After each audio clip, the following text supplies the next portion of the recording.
This last Sunday, someone asked me that question. Why is nobody we never say it up? Okay.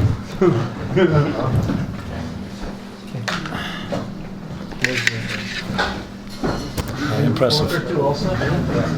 Okay. There are no Bochurim today are grounded and you know what's going on in Elam Hazah. Huh?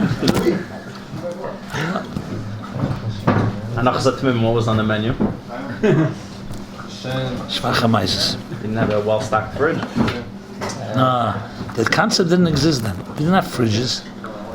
It was in Morristown, when I was a Bocher in Morristown, the second year, when the Rabashkins and the Raskins started coming, they started coming with loads. It wasn't like Chavamina to bring food to Yeshiva. When it wasn't a Groba thing, it was just not done. The whole thing didn't exist. Then they brought a fridge, they brought stoves. The Rabashkin. Yeah, that I remember, started then. Around Lamed Vov, Lamed Zayin, was the beginnings of... No, that ton Chesed Alum is that the Gnus. By the way, it doesn't mean we didn't have Yetzer Haras before that, but the Yetzer wasn't expressed so much in that. We went, once in a while, we'd break away from school and break into the kitchen, but breaking into the Morristown kitchen was not exactly glicking. What you got yourself was the same crap that you had by lunch. So what was the chiddush? Huh? So sometimes we would go to the supermarket in town in Morristown and get frozen Linden bagels. I remember once we got some bagels, frozen, and this frozen lox, kosher, and frozen, and this cold matzah balls. That was it. They brought it. It was a delay. By Seder Chassidus, I was Mareches Haras Atmimim. So Mareches had a closet. That was your office. It was a closet. You sat in a closet with a desk and a typewriter. But it was a closet. This is on the fourth floor? There was no fourth. Fourth floor was dormitory then. This was the second floor. It wasn't in between the dorms? It was the Zal. In those days, that was the Zal. I don't even know today where it is. In my days, there was a dorm on the fourth floor. There was a dorm on half of this floor, and the Zal the other half. So it was a closet. There was across from the bathrooms.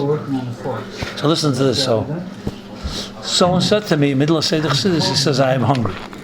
So can I use your closet? So I said, go use the closet. In middle of Chassidus, we're all, Seder Chassidus, 8 o'clock. So he had those little toaster stoves, and he's toasting the bagels. And a reich necheach came into the zal. And I remember Melech says to me, Emmet says, "Macht the potatoes?" I said, "Carbonus, I don't know." And then I realized what it was, because our closet was pretty close. Yeah. And the whole room was smelling, it was delicious, toasted bagels. And I went running, and the guy, he was toasting bagels and gefresh there with flax. It was a big simcha that night. It was still when they had the wall on the wall. I don't know. I'm going back to Lamed Vov, before the Tzimtzum. Didn't there used to be a wall in the Zal and Bachman broke it down? Shmuel Heber told him to break it down. That was before my time, I think. Morristown started Lamed Gimel, I believe. Lamed Beis and Lamed Gimel. It was Newark before. I was Lamed Hey, Lamed Vov, my years. We had a great time, my best years. Excellent. It was excellent. Okay, so Meret Vegnassen. Good. So, who Hartman developed? Where's everybody's head? Which Elam? Huh? The Meneda? Or the Alachsen? That's where your head is? This week's Parsha? Yeah? Okay, what about it? The Rambam's Siyur. Yeah, that was said those years, my years, yeah. They never came out very strong with that. Onion rings. Serious, go. They're lining up this. I'm gonna feel very full when I see you dig in. What else is on the menu? There's more. By the way, I just wanted to there shouldn't be any machshava zaros. I did not come because I wasn't told. You didn't tell me it was going to be there. This is the inside. You were expecting one kind of ice cream, a few crackers. That's also what we had last time in Idkin's basement. The same. Heading. These boys, I don't know if there's any. Where was it? Heading? there's no one. Harry's coming. It's coming soon. It's coming soon. What guy? What trust? That's everybody got You had trust there too.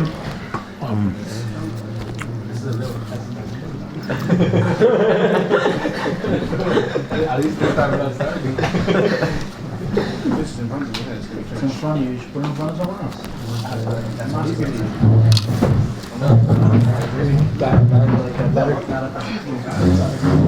By the way, just pushing it outside the side of the side. Don't worry. In case. So, let's sing a Niggun. You like Shamil? Casey Lochem Baruch, maybe. Yeah. I like all the songs. There's a lot of good songs. In Tovshin Aleph, when the Rebbe came to America, so there was Farbrengen a few days after the Rebbe arrived. And after the Rebbe spoke that night about, I think it was Thursday night, spoke about Arbash Chayovim Lahedis. Because, the Birchas HaGemel, Api Pshat, Remes, Drush, it was very complicated. After the Rebbe finished so-called the first Sikha, so the Rebbe started singing a Niggun. The Niggun he sang was okay.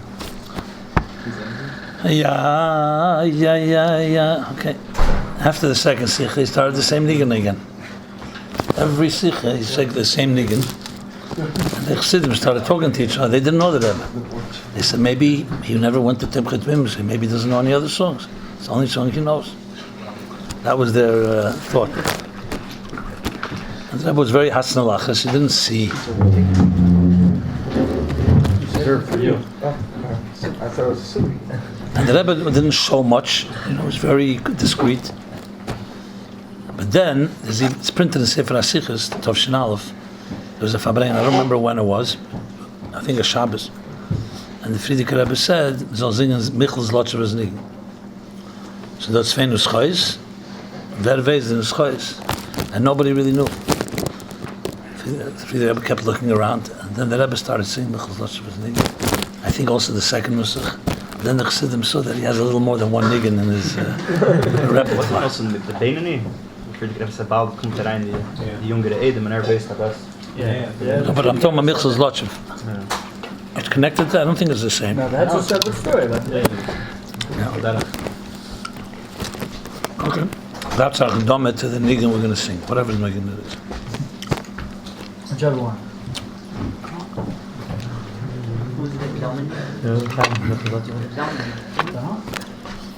So we could sing about Casey Lochem Bracha Ad Casey Lochem Bracha Ad Vidar Casey Lochem Bracha Bracha Bracha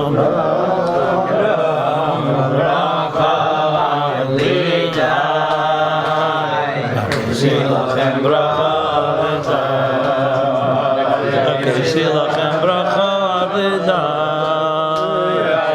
Shilachem bracha, bracha, bracha, bracha, bracha,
Shilochem bracha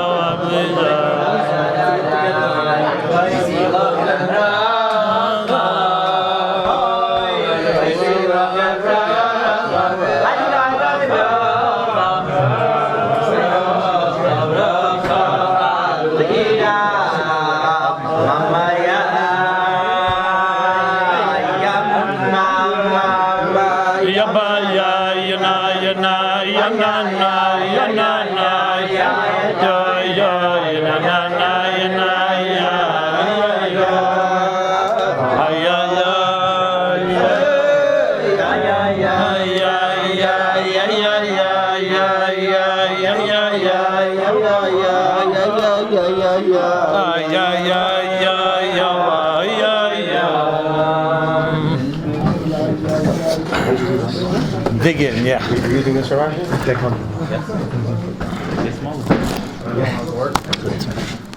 L'chaim, l'chaim. Anyone want bison? I'm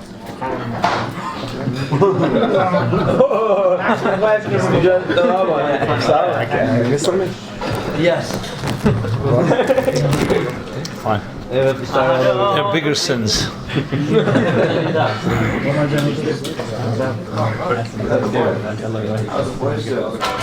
So who's who here? One second. So any of the Avtzons are here? I'll tell you when. And this house is who's any cousins?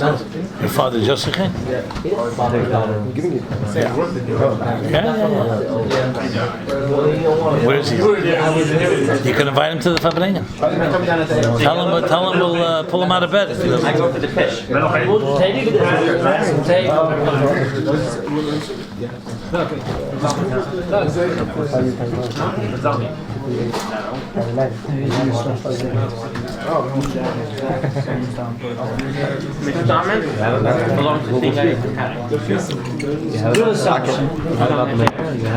What about the minute? I'm not sure what you're talking about. There's a Shlichus, so you know the Shlichus. So. What do you mean whatever? I don't know what the word whatever means. What are you asking? I'm not sure. There's a Shlichus from the Rebbe. What are you asking? I think someone wants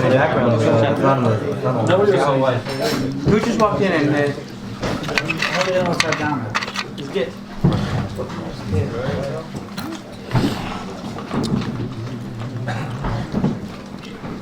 So l'chaim everyone. L'chaim to the Rebbe's Bochurim and Tmimim and Teirasim and Osei.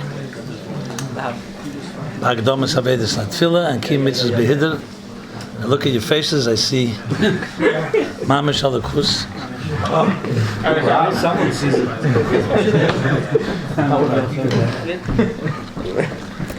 That's what's supposed to be, no?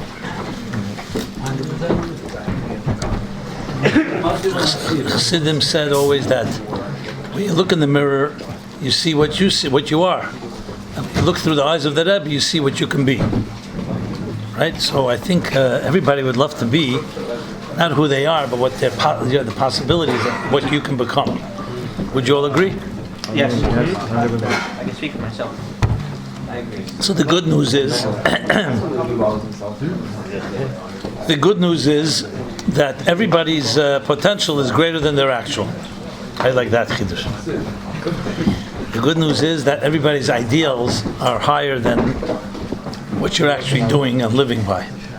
Anybody disagree with that? Does anybody know what the word ideals means? Huh? That's a good question. That's a good question. If your actual is greater than your potential, it's big trouble. Let's put it that way. They say that maybe we use 3-5% of the brain. That's what they say. A person in a lifetime uses maybe 5% of their mind. Rebbe, a story with Adin Steinsaltz. I apologize for my hoarseness. It's not in my control. So Steinsaltz tells a story. Evan Yisrael. Huh? Steinsaltz is not schuldig, maybe your horse. No, it's not going to make a difference. I'm dealing with it. It's not going to make. I tried many teas. I've been talking too much over the years. That's what happens. At some point, it comes back to haunt you.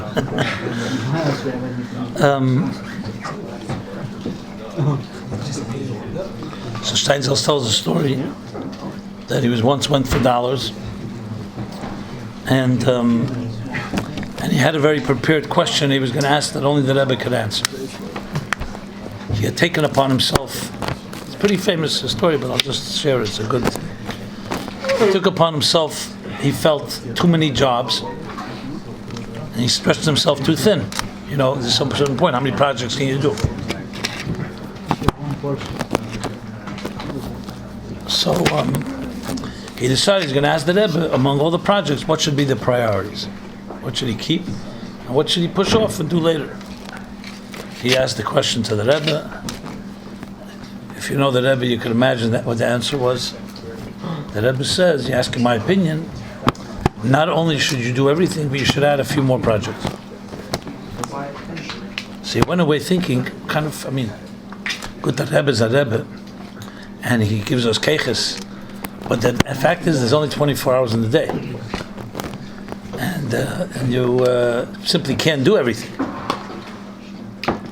So why would the Rebbe say to me do a bunch of other things? And the answer, which is an obvious answer also if you know a little Chassidus, is who decides how much potential we have? You decide. First of all, you're Niggun the Rebbe. So as Niggun the Rebbe, you always don't see things straight. Just like Eno the Mas Mei Tzadik, Eno the Mas Mei Rosha, you can't paskin on yourself. Second of all, we don't know the potential. If people would thought of that way, the concept of atomic energy would never have been discovered.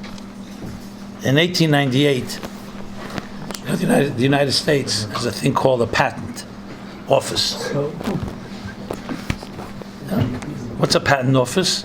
That people who come up with inventions and ideas, let's say like Rebbe Drive, right? So you just derech diches. The last week's Chassidus applied. Yeah. That's without names. Here we're talking about friends. Okay. So what we do is you want to protect your patent because you don't want other copycats or other people to steal your ideas. Primarily for financial purposes, not mitzvah kedusha.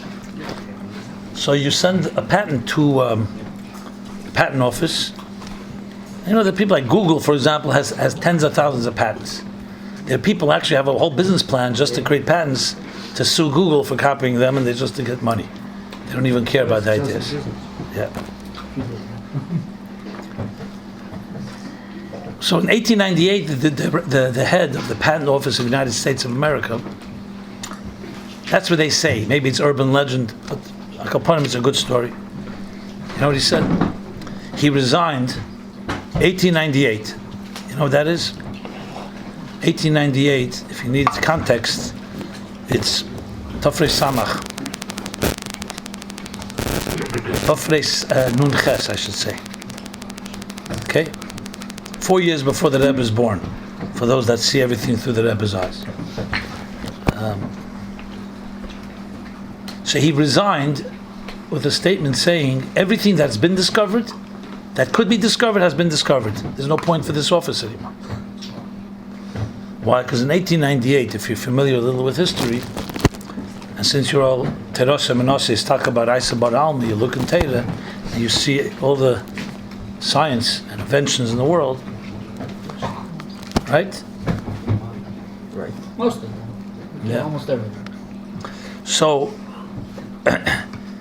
in that world, in 1898, they had electricity, they already had the beginning of the telephone, radio, steam engine, a lot of medicines that never existed before. It was called the Industrial Revolution. And the world was very progressive then, Lefierech.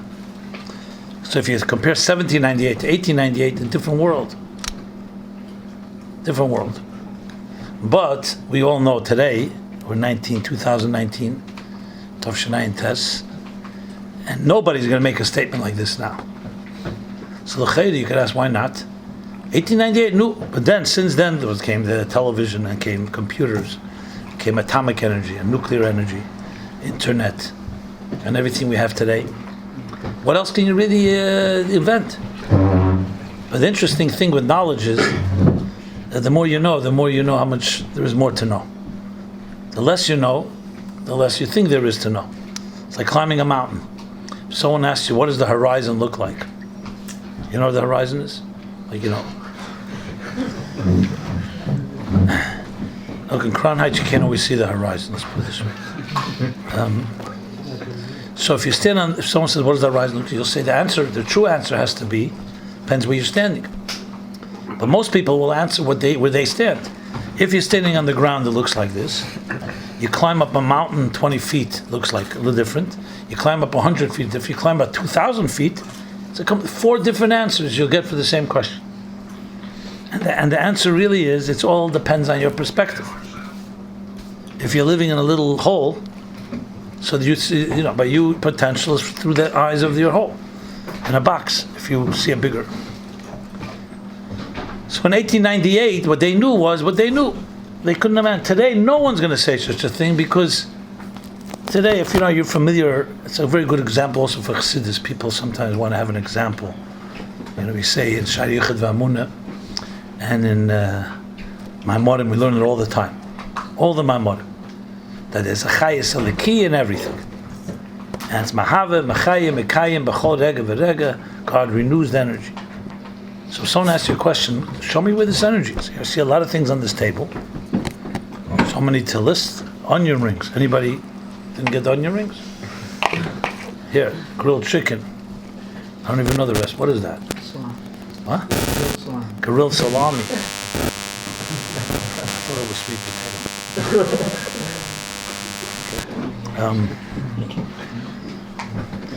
So someone said, where's the energy exactly? Where do you see divine energy in this and here?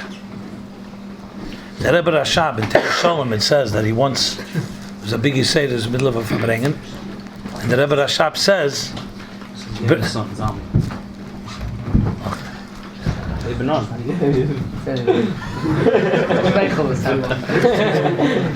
for the front seat just now. too close for comfort, yeah. The birthday boy.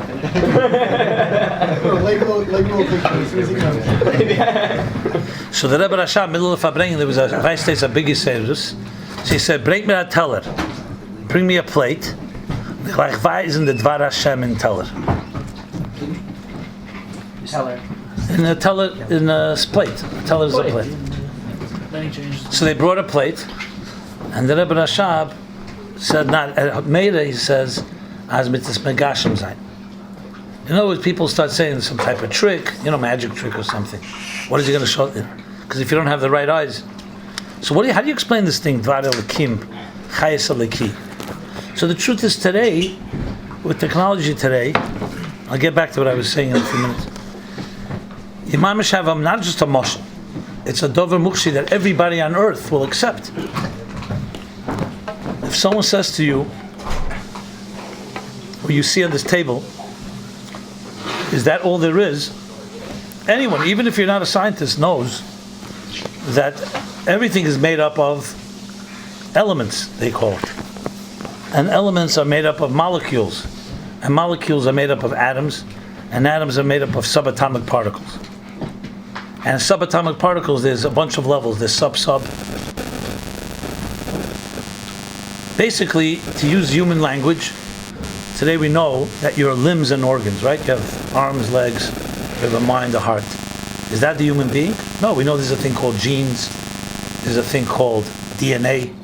There's a thing called cells.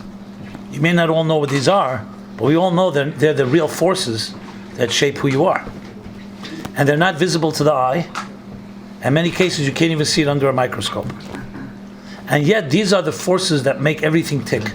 So just like a clock has springs and wires and whatever makes it work, everything has inner forces at work. So if you tell someone there's energy in something, everyone understands that. Einstein, the Jew, one of his chidushim, what he showed that matter and energy are reversible. Everything physical, everything matter would be like a piece of wood, a piece of metal, a stone. So you think a stone is a stone. Energy is not a stone. Energy is like electricity. But it's proven now that matter is really electricity or energy just packaged in matter. To give you a simple example that everybody can relate to, you have this over your head. We have water is liquid, right? What happens when you heat water? It turns into gas. Now gas, you don't see. It's vapor. You can see the vapor, but you don't see most of it. What happens if you freeze the water? It turns into ice. So if you didn't know better, someone showed you here a bowl of ice, a cup of water, and gas in a container. You'd say three different things, three different worlds. And it's the same thing, just different forms. The Rebbe actually gave this mashal, not exactly this mashal, but the derech zeh, when he was speaking to college students in Tov Shechov. So they asked the Rebbe about afterlife. We later found Hagos, the Rebbe edited. It's English Chassidus. Dr. Block brought a college students in 1960. It's printed nowadays. So one of the questions they asked was about afterlife. It was after Mevas, as mentioning Rosa Lekovid, Rabbi Yonah, Shloshim. So the Rebbe answered, it's not afterlife. Afterlife means there's life and there's afterlife. It's the same life that just continues in a different form. And the Rebbe gave the example, if you take, I think he used wood or fuel, and you burn it, so it turns into energy. Take wood, put it in a fireplace, what happens? That same wood now is warming the room, illuminating the room. You wouldn't have known that. Wood is wood. Wood grows on a tree. But wood is fuel. So you can take wood. Same thing you can do shaman zayis, olive oil, or wax, or whatever. And suddenly something in one form is turning into another form. So the Rebbe gave us an example. That's what happens. The neshama tutan is in a lavush of a guf, me'evasim shana, whatever the amount of years the Eibishter chooses for a person. And then the neshama continues. Think of like the water now is turned into gas. We don't see gas, it's just in a different level. So this concept is not difficult to explain today because science is all about that. Every scientist will tell you this. It comes down to a basic thing that I'm sure you're all aware of. That today on your mobile phone, if you know what that is, or on a calculator in your hand, how much power is there in this little thing here?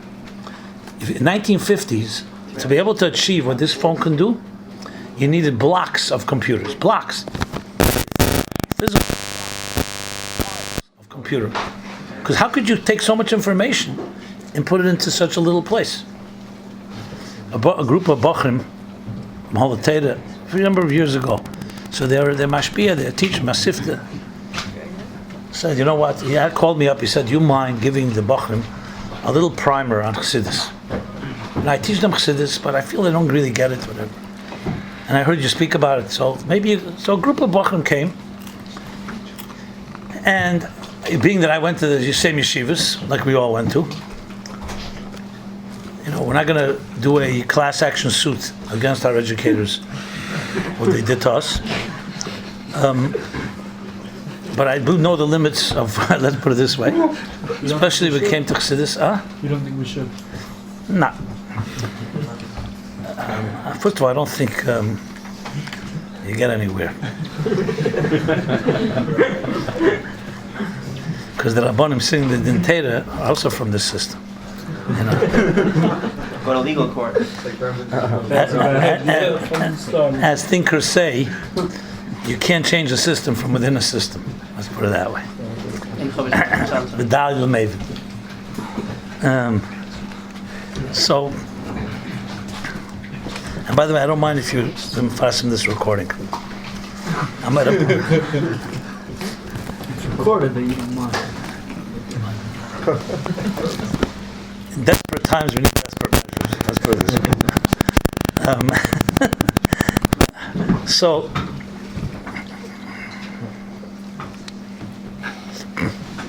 So I told the Bochurim, I said, I want to try an experiment. Well, let's do an experiment. So I was sitting at a table like this in my house, approximately this size. And I said, and I brought an apple from the refrigerator. They were all looking at me like weird. They came in to hear something Chassidus. I'm bringing an apple. Like, guys, we're going to have a meal. What? So I said, no. Here's an apple. I want you to tell me how many apples this size can fit on this table. Okay, so they're smart enough to understand. You got to measure the apple. 3/4 of an inch or whatever. Let's say an inch. You measure the table. Oh, that's it. Too smart for you? You would never have thought of that? No, the apple's a little bigger than the inch, you think?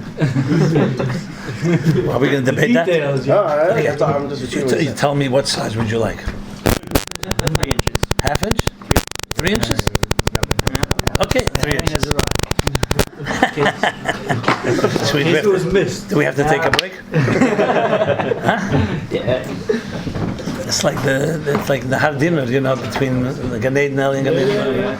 You have some the herring. Anyway, 3 inches, fine with me. I don't really care how many apples fit on the table. So you measure the table. The table's, let's say, 10 inches wide and 100 inches long. So you make your calculation. You want to bring a tape measure? Anyway, you get the point. I don't really care the inches here. The point is the point. So let's say 1,000 apples on this table. It's a pure estimate. Don't hold me to it. Okay, very interesting question. Now, next question. How many ideas fit into the human brain? I'm telling you, I remember the reaction. These were like 15, 16-year-olds. They never thought of that. Good question. So I said, okay, the human brain is a lot smaller than this table. The human brain fits into your skull here. So tell me, what's the size of the human brain? It's like a little larger than the palm of your hand. That's the human brain. And we know the brain has ideas. So how many ideas can fit into the brain? I remember looking at them, which is exactly what I wanted them. They start saying, okay, how do I measure that? So one guy says, well, how big is an idea? What did you think? 3 inches for an apple. How big is an idea? We said 3. No, for the idea. How big is the idea? Get back to me. You measure it, you'll figure it out. 2 milliliters. Okay. So I said, do you think there's more than 1,000 ideas in the brain? Absolutely. More than 100,000? Yeah, potentially millions. How could it fit into a smaller place than apples on a table when the table is so much larger? My point was obviously what's called a rhetorical question. I wanted them to think different, that time and space as we know it, in a very childish way, is apples on a table. But ideas don't take up space quite as we understand it. So therefore, if it doesn't take up space, it doesn't need that much space. So in mathematics, which is also the game in halacha, there's a thing called Niggun Kav Shetach. You've heard this expression. In Hilchas Eruvin and other places, it's Niggun. In mathematics, it's called a point, a line, and a plane. A point is a dot. Everything starts with a dot. A kav is a line, is a series of dots that has only erech, length. Kav. So it goes from, let's say, here to here. And shetach is it also has width. So it has a length and width, erech and rechev. So P mathematics, Goyish secular mathematics, like it says in Chassidus, a nekuda is not tefus makom. A nekuda does not occupy space. So in mathematics, the first thing you learn is how many dots in a line? Infinite. So then comes the big dilemma. What happens if it's a line? Still infinite dots. So then you come to realize that a dot, it doesn't really occupy space. It's just a conceptual. It doesn't really occupy space. What's my point in all of this? What I was trying to teach them was that when you learn Chassidus, you're not learning it like you learn Nigla. In Nigla, everything is tangible. In Nigla, lametes malachas, and a malacha means kach v'kach, and there's a av, and there's a tulda, and there's definition. Everything is defined. You break it down. The problem when we start learning Chassidus, we learn it with Nigladic minds. So we apply time and space, it's called time and spatial thinking, to something that's ruchniyazik. And just like you can't apply apples on table to ideas in the brain, you can't suddenly, like someone, I asked somebody the other day, he said to me, yeah, for me, I learned in yeshiva, there's lametes malachas and esses stridus and dalet elmas. All in one big shot. What else? Tzadik bein in a rosh. So it's not a surprise. I remember when we were kids, and the Mashpia, Rabbi, whoever it was, said to us, I remember in the class, he said, so, in which century was the Tzimtzum Arishan? And somebody said he thinks it was in the 2nd century. The second. Why the second? I guess there was a Churban or something. Or someone says, okay, where's Atzilus? So I say, one second, I know there's Mercury, Venus, Mars, Earth.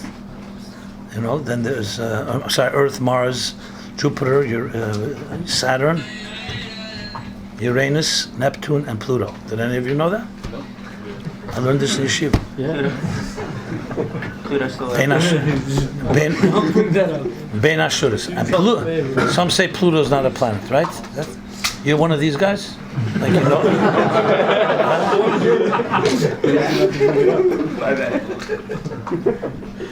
You know the difference between the Shlemiel, Shlemazel, and the Nudnik?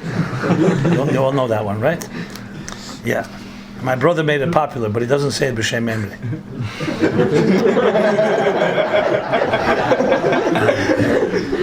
Okay. So,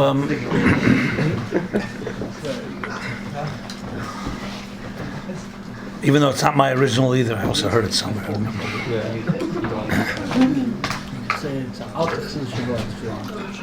It'll work. It's not really Chassidus Shavot, it's more of a joke. So what they didn't teach us was that when you start learning Chassidus, you have to think of time and space differently. You have to think about yourself. So someone says Atzilus, so where's Atzilus? It's an Elam. If it's an Elam, it's a world. So a world sounds like planets, so it must be out there somewhere. But you could travel billions of miles, you're never going to hit Atzilus. So someone said, okay, maybe I need more than billions. It doesn't work that way. Did you ever think of this? If you hypothetically took a spaceship and you had no limit of fuel and you can travel forever, would you ever come to a place where space no longer exists and you move from space into non-space? Anyone had such an imagination? Or let me ask you this. Chassidus says, why was the world not created before? Tavshinayin Teshana says, because man is a nivra. So you can ask that question, because there was no before. So let me ask you, if you were right now the first second of creation, and you look back, would you see something? And we can't wrap our head around this, because it's very hard to conceptualize. The Rebbe Rashab even says in Ayin Beis that human beings cannot conceptualize truly L'mayla Mezman. But then we learn Chassidus about L'mayla Mezman, Zman, Chaver Zman, Seder Zman. My point is that when we start learning Chassidus, we go in with the tools of Nigla, which is fine for Nigla, but it's not. And you come to learn something, that Atzilus is right in here, and Bria is in here, and Yetzirah is in here, and Asiya is here, and within, not without. Exactly, L'havdil, you could say, Al Derech Mashal, that within this wood of this table, if this is wood, there's elements, there's molecules, there's atoms and subatomic particles. Mamish, exact thing. Except this is Gashmis, that's Ruchnis. But that concept today is not difficult to explain. I remember when I wrote Torah Meaning for Life, the publisher, who was a big master in spiritual books, she was an expert, she told me, the world has become comfortable with the invisible. So you should have very easy for you to explain these things. Because everybody is dependent on invisible things. Do you know when the internet went down here last week?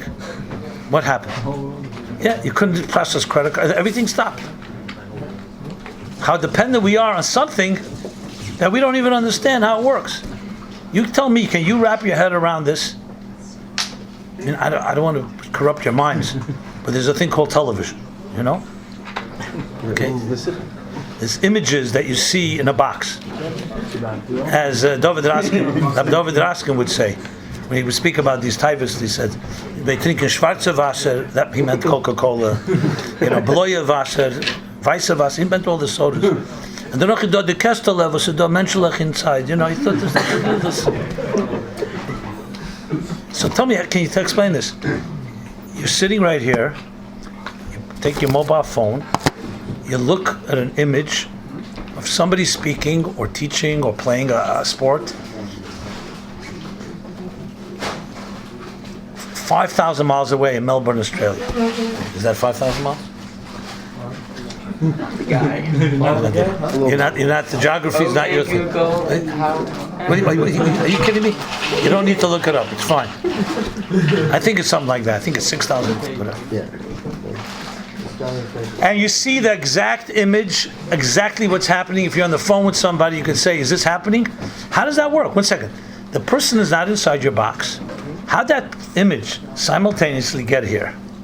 We'll use a Chassidus Moshe, the Rebbe's Farbrengen, and you see a video on Kfar Chabad. And so how does that work? So you have to say the image turned into electrical impulses.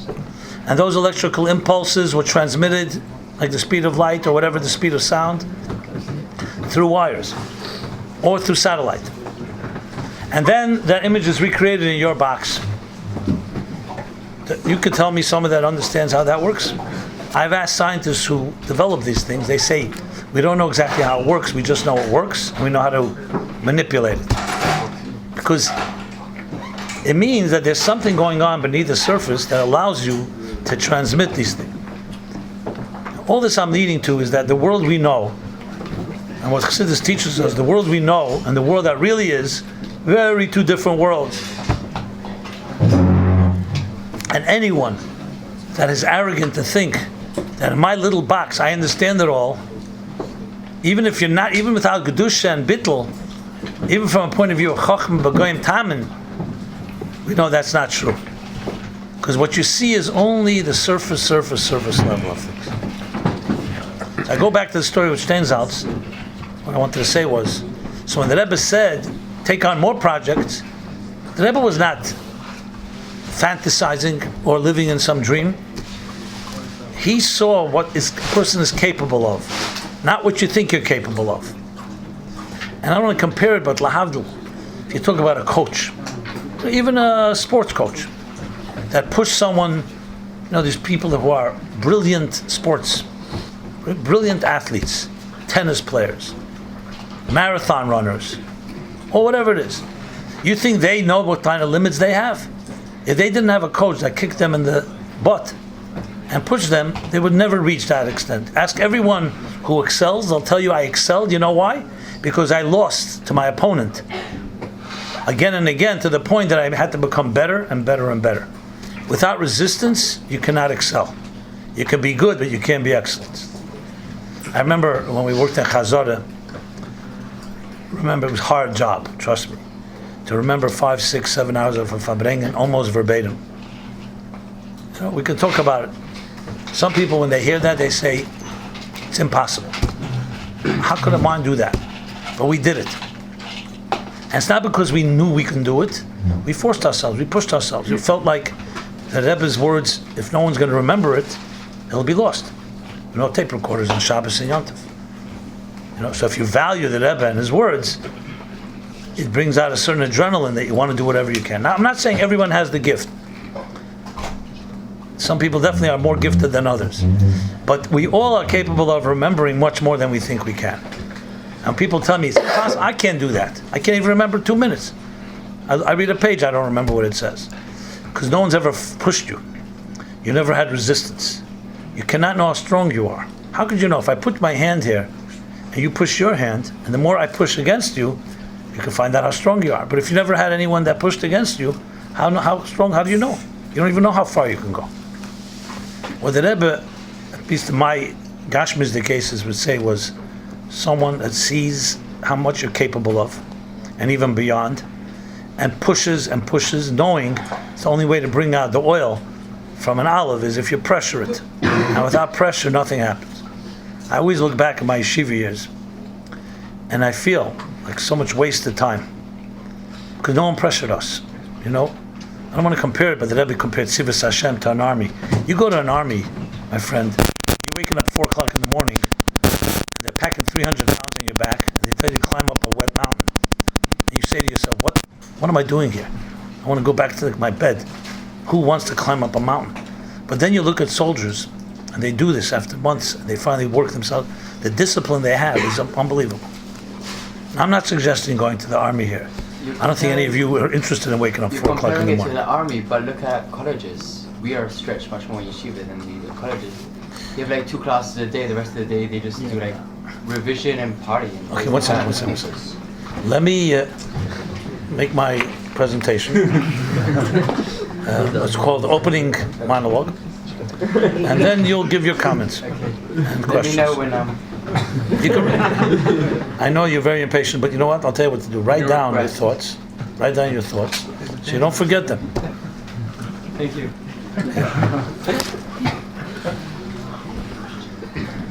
I'm glad someone feels pressured in yeshiva. Good, that's good to hear. Look at the laughter. I guess nobody else has that experience.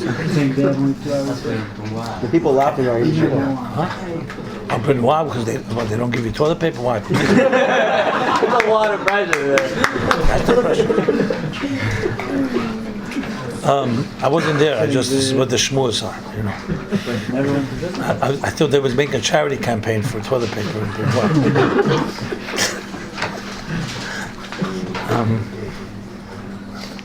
So,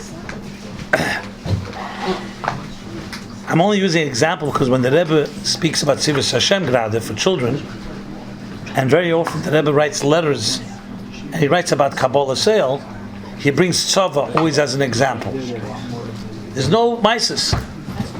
I told the story of my Shver before. My Shver told me he used to go to prison on Purim and even Yom Kippur, etc.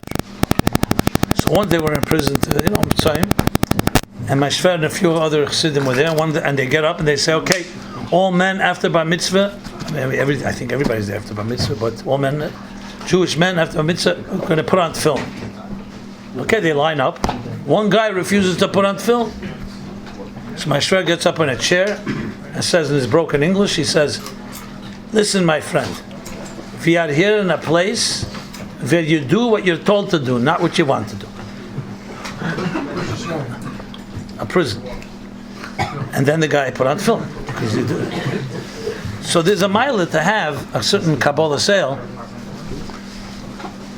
because, and the Rebbe refers to the Eibishter Commander-in-Chief, all the Shlichus of Tzivus Hashem. Why? Because there's a mashmas, there's a sense of responsibility, and what's called accountability. You've heard this word, accountability. Duch, din v'cheshbon is accountability. Cheshbon ha-nefesh, when you say Krishmel, Shalamita, or an Elul, or Tishrei. Now I know most of us, I'll tell you my reaction, when I hear Cheshbon ha-nefesh, it reminds me of, I'm not going to say the names of my teachers, who bored us to death. And when they said it, it gave us a very bad taste. I remember I was in Ocean Parkway, and I learned in high school as well. So they say the yeshiva, then 3 till whatever, 5, 6, we learned in high school. And then 7 o'clock was a Seder Chassidus, and then we went home on a bus. Seder Chassidus, without again mentioning names, we learned Adam Ki Yaakov, L'kutei Torah. None of us were interested in sitting there. After a long day, we can't wait to go home. We're hungry and tired. The teacher was the mashpia. The teacher was completely oblivious. He's teaching Adam Ki Yaakov. Now, if he was at least interesting, is one thing. I never heard a boring voice like that in my life. He put us all to sleep, and more importantly, with me. And I'm just. This is a form today. Everybody's talking openly, right? I don't know if you can use the word open mic, but I guess this is an open mic. So a little confession, right? Confession. I know we don't believe in confession, but so I remember him talking. So if you know Adam Ki Yaakov, especially in the beginning, what does it talk about? Asusa de Leila, Asusa de Latata, Asusa Latata that brings us Asusa de Leila. The Asusa Leila that comes before the Asusa Latata, they give you the Kayach, and the Asusa Leila after the Asusa Latata, and then the Asusa Leila after the Asusa Leila after the Asusa Latata. This teacher had an art of mamish making these words in my mind. Like every time I hear it, I have I almost want to vomit. Adar yem hazeh. I work on it. Sometimes when I teach the Asusa Leila, Asusa Latata, right away it comes back. It's like you have to go to therapy for these years of abuse of these words. because it was so boring. And remember, it's just like, someone droning. You ever fall asleep and you're half asleep and like a mosquito goes into your ear? You know the feeling? It's like miserable, right? You're sleeping, trying to get rid of it. That's what it felt. Like a mosquito was buzzing in my ear. And by the way, I'm not exaggerating. This was the experience. And when I look back, I say to myself that I wish that our teachers would have pushed us, challenge you. I remember one teacher did it a little, and until today it affected me in a positive way. It was actually an English teacher. I'll just tell you a little thing. So I wasn't from the best students, as you can pick up, because I was bored, to be honest. I wasn't interested, and I could get away with it because I picked up the ideas quickly, but I was definitely not excited about it. From time to time, you know how it is.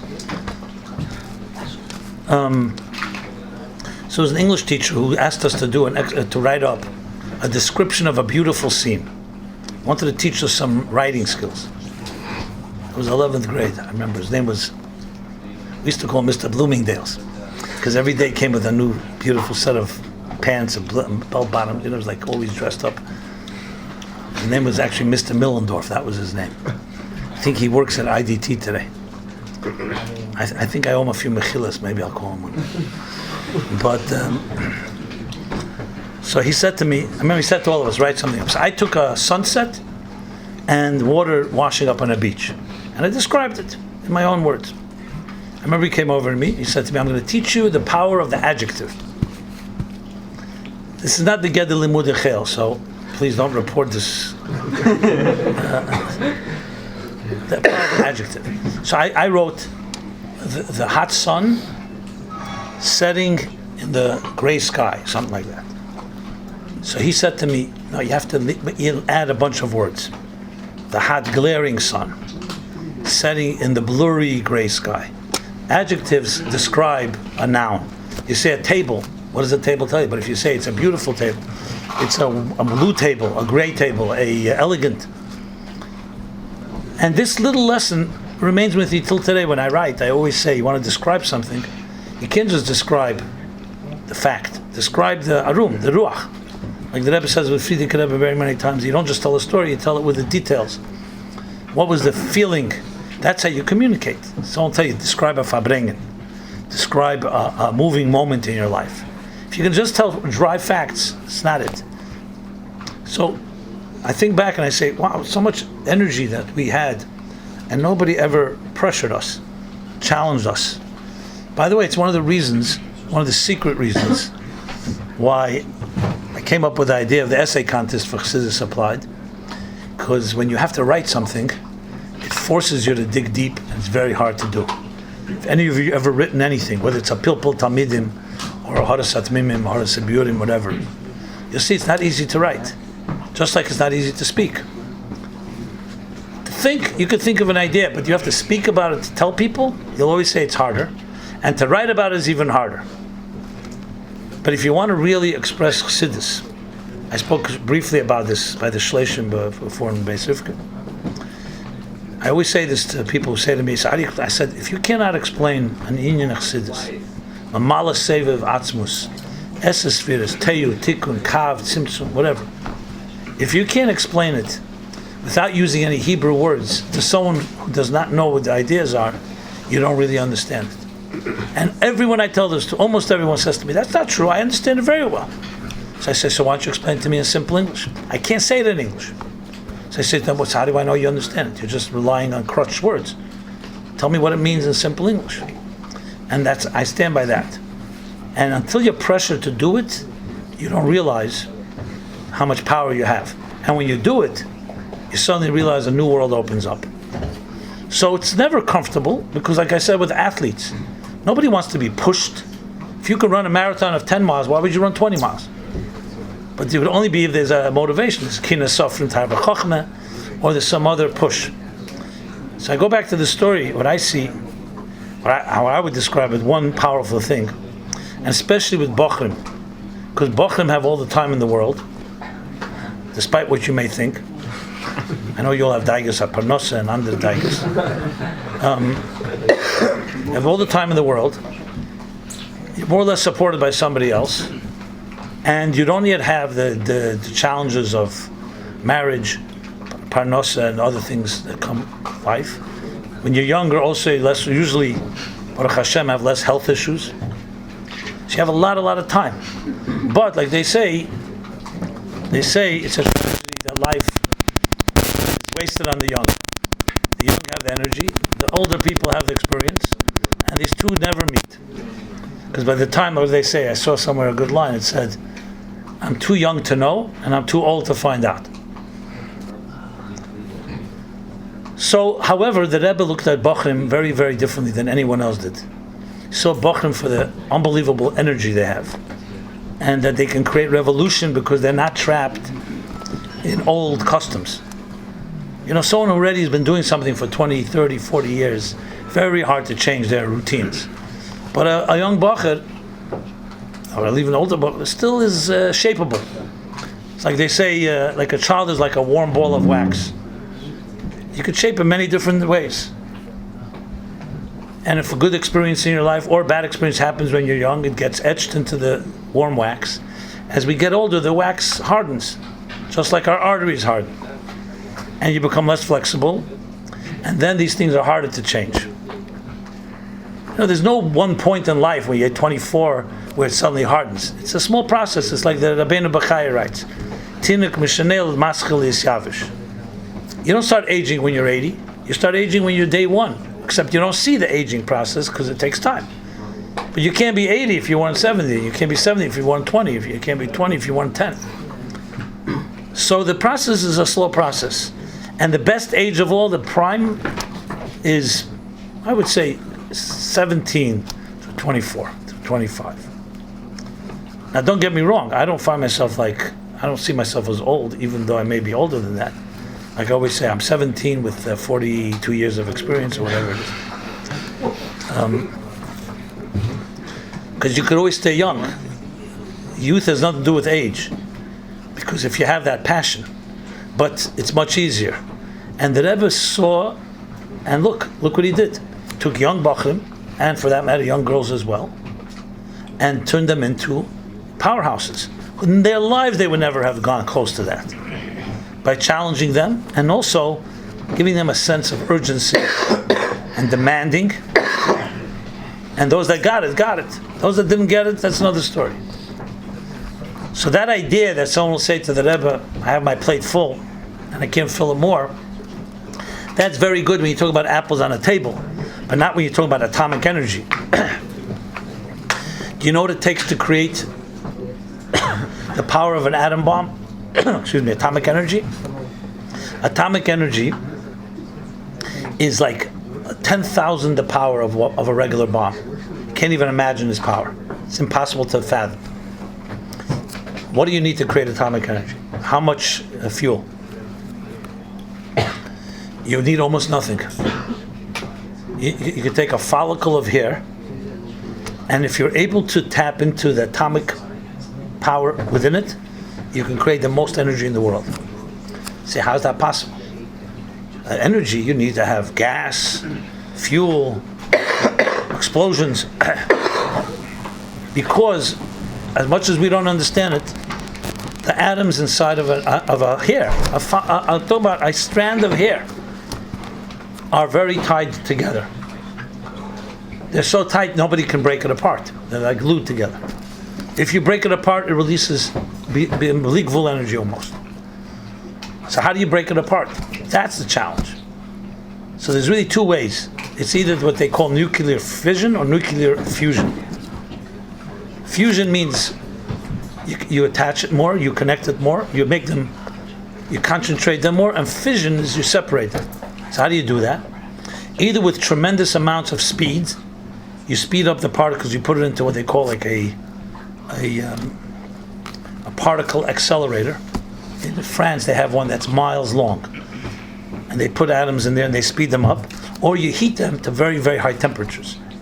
So that changes their structure, just like you're heating water. But here, the heat is much more.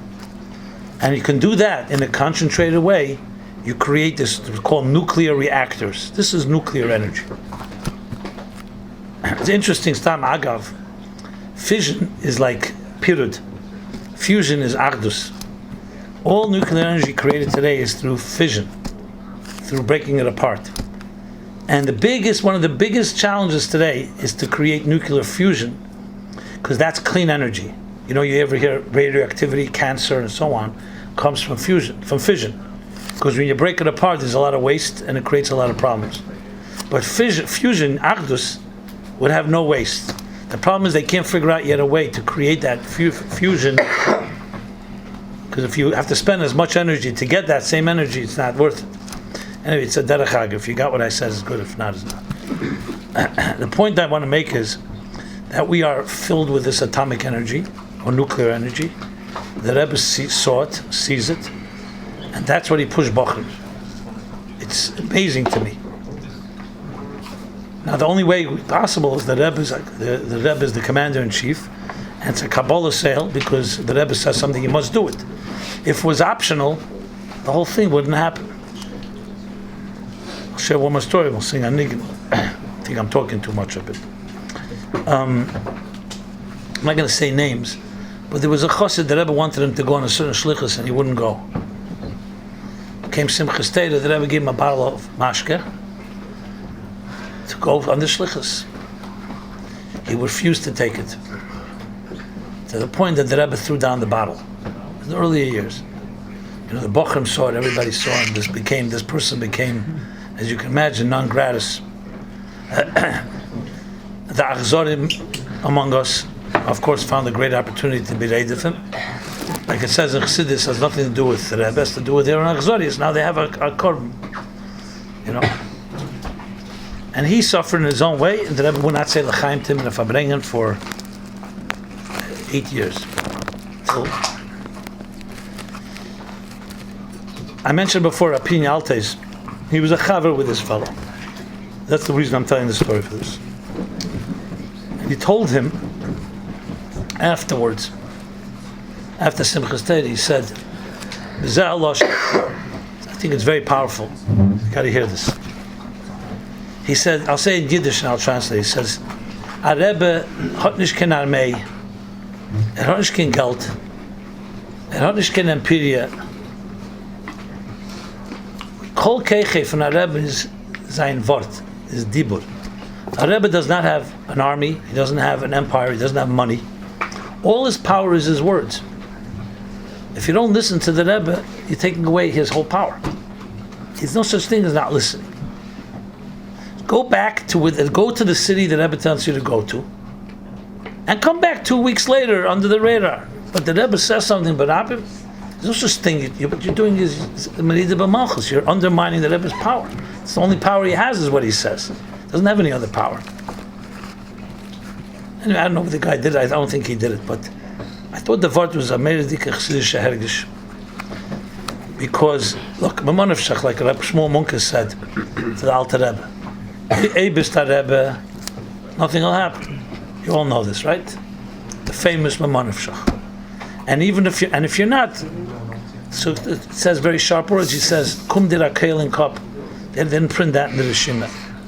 You deserve a bullet in your head. He said to the Alter Rebbe, how could a chassid say that? I don't know, but Shmuel Munkus, I get, had this. He was an insider. He says, you deserve a bullet to your head for taking away the pleasure of Elam Hazeh from Azef Chassid. Because he was Shmuel Munkus is no kunst. A Rebbe's emes, then he's emes all the way. He's all the way not emes. There's no such thing as half emes. There's no such thing, he's a Rebbe on certain days of the week, or certain years in his Nesias. Shtusim Gmurim, a Rebbe is a Rebbe. To me, I always understood a complete atheist more than a half atheist. You don't want to believe, go all the way. Don't give me this thing, you believe when you want to believe, when it's convenient, when you have a question, suddenly you're of Sveikas. You're in or you're not in. And to me, Gimel Tammuz does not change this at all. Because the Rebbe's emes is emes whether Gimel Tammuz happen or not. If someone say, I have kashas after Gimel Tammuz, good, you have kashas. Trust me, we had kashas before Gimel Tammuz too. I always tell people who ask me, what was it like? So I say, I'll tell you a big chiddush. But keep it to yourself. We had the Yetzer Haras before Gimel Tammuz too. He says, really? Yeah. We had a Nefesh Habamis. I said, didn't you learn Tanya? He says, there's a Nefesh Habamis. It's a Ferish Tanya. I didn't need a Tanya to know that I have a Nefesh Habamis. You need a Tanya to know you have a Nefesh Elokis. And some people are shocked. Yeah. There was Nefesh Habamis and people had Tzveikas and had questions. And then you could say, okay, maybe we were spoiled. But trust me, there's always questions. I think, I'm talking to you as I talk a bocher to a bocher. I'm going back to my own bocher with him. The Rebbe's emes is emes lamite, all the way. And it affects your entire life. It's not lechatzoyin, it's not like, little sections of your life. And God forbid, if you don't choose that, no, it's the other way around, extreme. Just say, 1 second, why do you have to be so kitzeni? Why do you have to be so extreme? Why don't you let me say, I have a Rebbe in my life at certain times of my day, and the rest of the time not. I understand we all have a Nefesh Habam. I'm not suggesting that we're perfect. But in Indian, you have to know that Rebbe's emes is the emes lamite. And if Bochurim don't hold that up, who's going to hold it up? Younger light? Grew up a Junge like me? Is the edler guys like you that are the future? The hope. You're our hope. That's why I agree to Farbrengen, because I look at you, I see the future. I see the hope. I look at myself or others, I say, okay, we did what we did. But here's the hope, because you guys still have great potential to reach great heights. L'chaim. That wasn't a joke, by the way. I meant it seriously. So you have a good niggun that captures the potential keiches that Rebbe sees in us in Bochurim. From the hearts, huh? Ever think of it that way? Maybe it's time to start thinking like that,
Give me the salsa.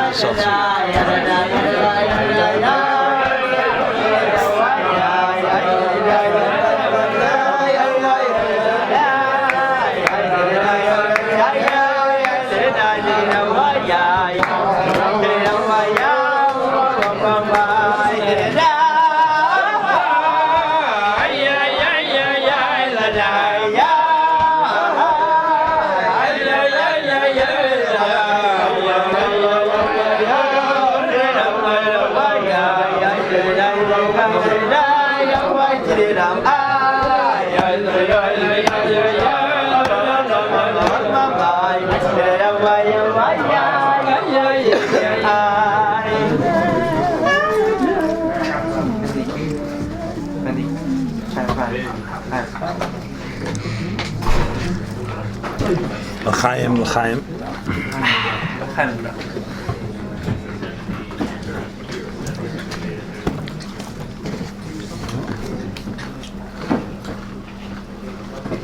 You were you all by the Shloshim event in on the Besivka? Huh? Many of us. I'm just asking because I wanted to say something. I'm sure to what I said.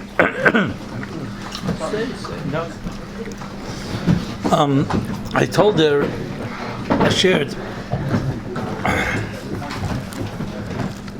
in honor of the Shloshim of Rabbi Yonah Avtzon, Olav Shalom, who I knew for many years, over 40 years.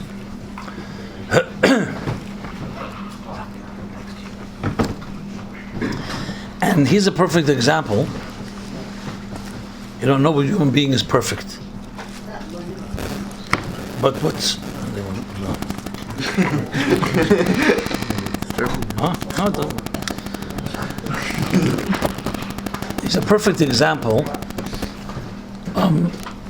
Not the only one, but he's a perfect example of someone who, I think, even without probably thinking too much about it, just having the avekleg, the anoche, pshuta,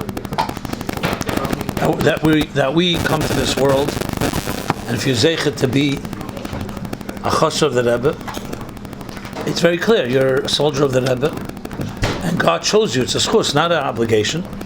It's an obligation, but it's not a burden, I should say. It's a zchus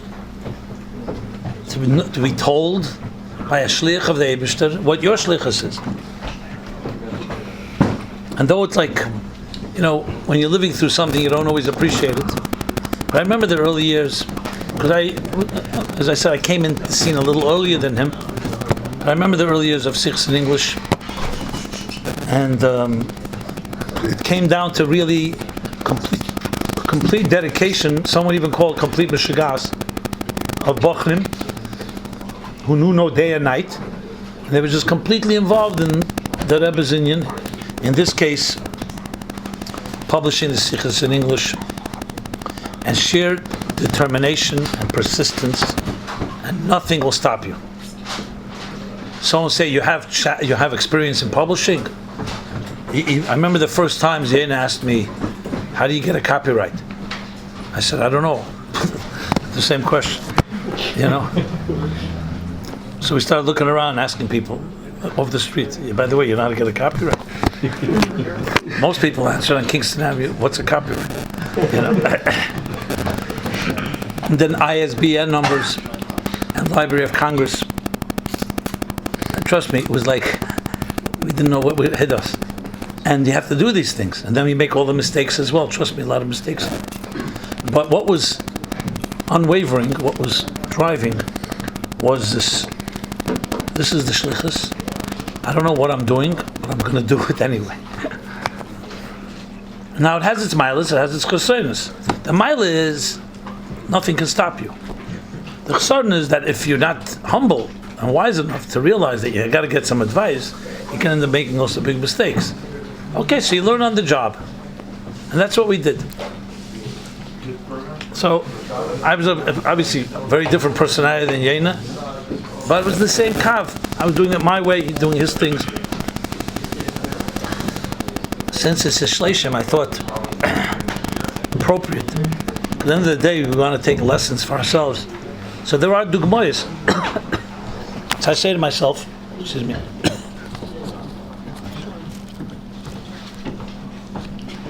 everyone here in this room, based on what I said earlier, could be a pioneer. Do you believe that or not? You have a seat right here, Shmuley. Yeah. I'm not talking about For the real of it. This is not even the real one. This is just Akdama to the real. You need a lot of what's it called? Initiation to get in. Everybody in this room could be a pioneer. Does anybody here not believe that? You could all raise your hands. It doesn't matter. I'll still say it. I'm known to not necessarily say things that people like, so it's fine.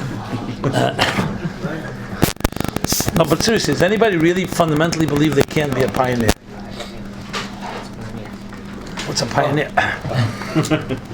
Same thing. What's a copyright?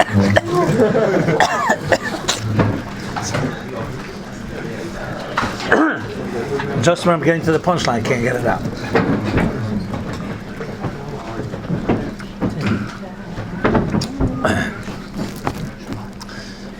You didn't raise your hand, I know why. Not because you believe that you could be a pioneer.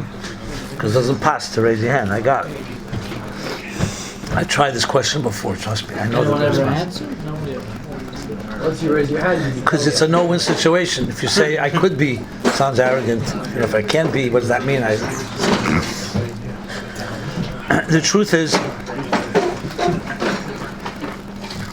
when I say pioneer, I'll tell you a story that I heard from Mrs. Teichtel. So she was from the first students in Beis Rivka when it opened up in the 50s. So as you know how the schools work, by us, they grow with the classes. You don't start a school, you start a class. Then the next year, okay, where the kid's going to go now? They need a second class. So we need more money. What about a teacher? Okay, my wife will be the teacher. What about the third year? My daughter, I don't know if she's old enough, my son.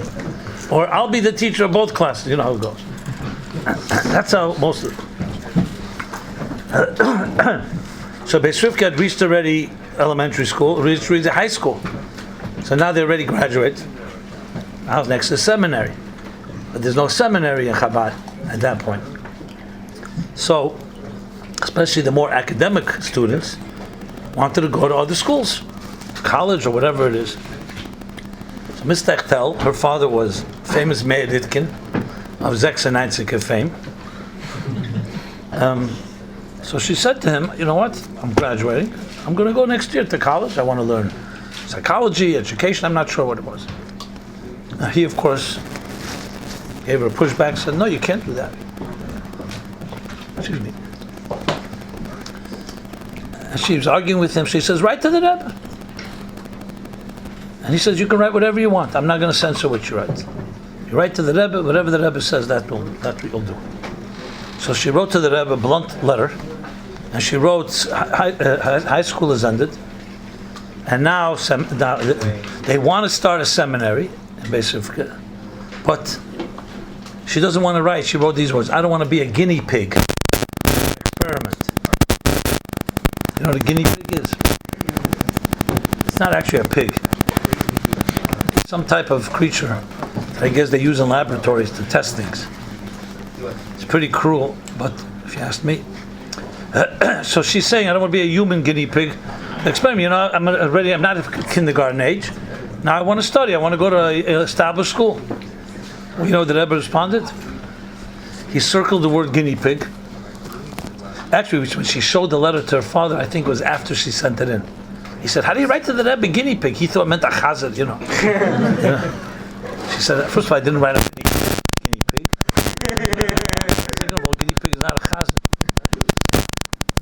So, you know what the Rebbe wrote? It's amazing. The Rebbe circled guinea pig and wrote Loi Not that. El chalutza, a pioneer. So what she called like being a laboratory rat, a test, the Rebbe called it a pioneer. And she told me it changed her life. Because it was a way of looking at things. Here's a new situation. Why should she want to be tested? But the Rebbe was saying to her, why are you a victim? Why are you behaving? I'm explaining it. Why are you behaving as if they're testing on you? You turn this into a pioneering enterprise. Today everyone talks about entrepreneurs. People who out of the box, leaders, proactive, and so on. On the other hand, people talk about my religious upbringing. I mean, I can't tell you how many letters I get, even from people who grew up here, who write, this system, it choked me, suffocated me, never let me be who I am. It programmed me, indoctrinated me. I'm not even talking about the nightmares of abuse and stuff like that. And what's the answer? I'm not suggesting there aren't parts of the system that can do that. But the Rebbe, who directly spoke to the Bochurim, the Farbrengens and so on, and all that he spoke continues to speak, it's all there, published or on tape, was saying, take your life and make something from it, instead of being a recipient and a observant Jew, observing others and conforming to what others are doing, become a pioneer. It's essentially what the Rebbe said, every Farbrengen. Obviously, it takes two to tango, as they say, which means the Rebbe could say all this, but you have to do something. Some ezbektana. So I look at Yonah Avtzon, Olav Hasholem, and I look back 40 years ago, 45 years ago. I don't think it was, as I said, it wasn't pre-strategized. He didn't sit in strategy meetings or brainstorm sessions of what I'm going to do with my life. There was a bocher, there was a need. The few guys got together, they just started doing things. It didn't have all the cheshbenis, and yes, he became a pioneer.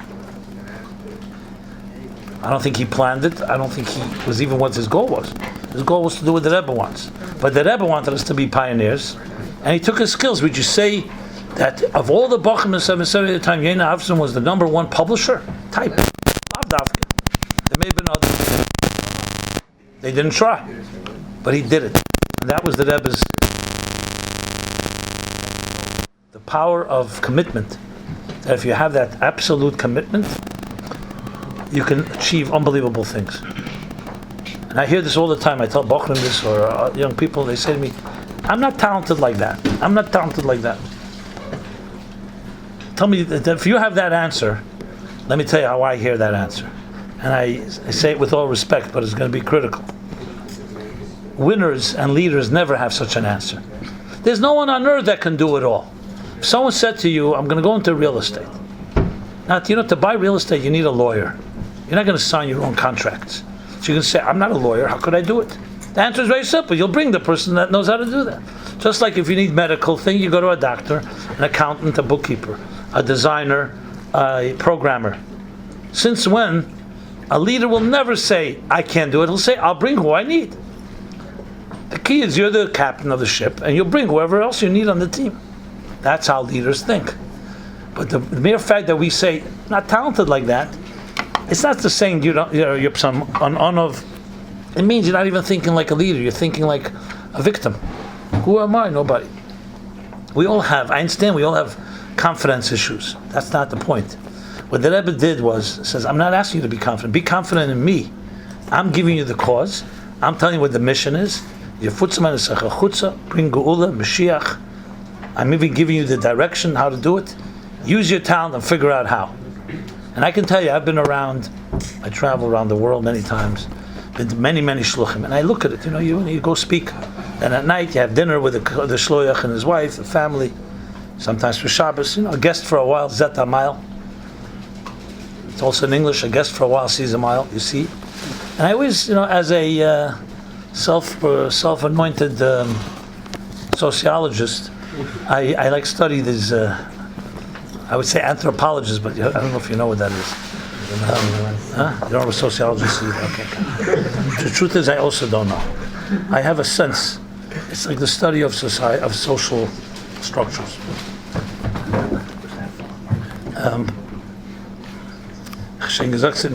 But okay, fine. Thank you for the gesture. Is it that bad? Okay. I'm a horse. I know. I'm going for help.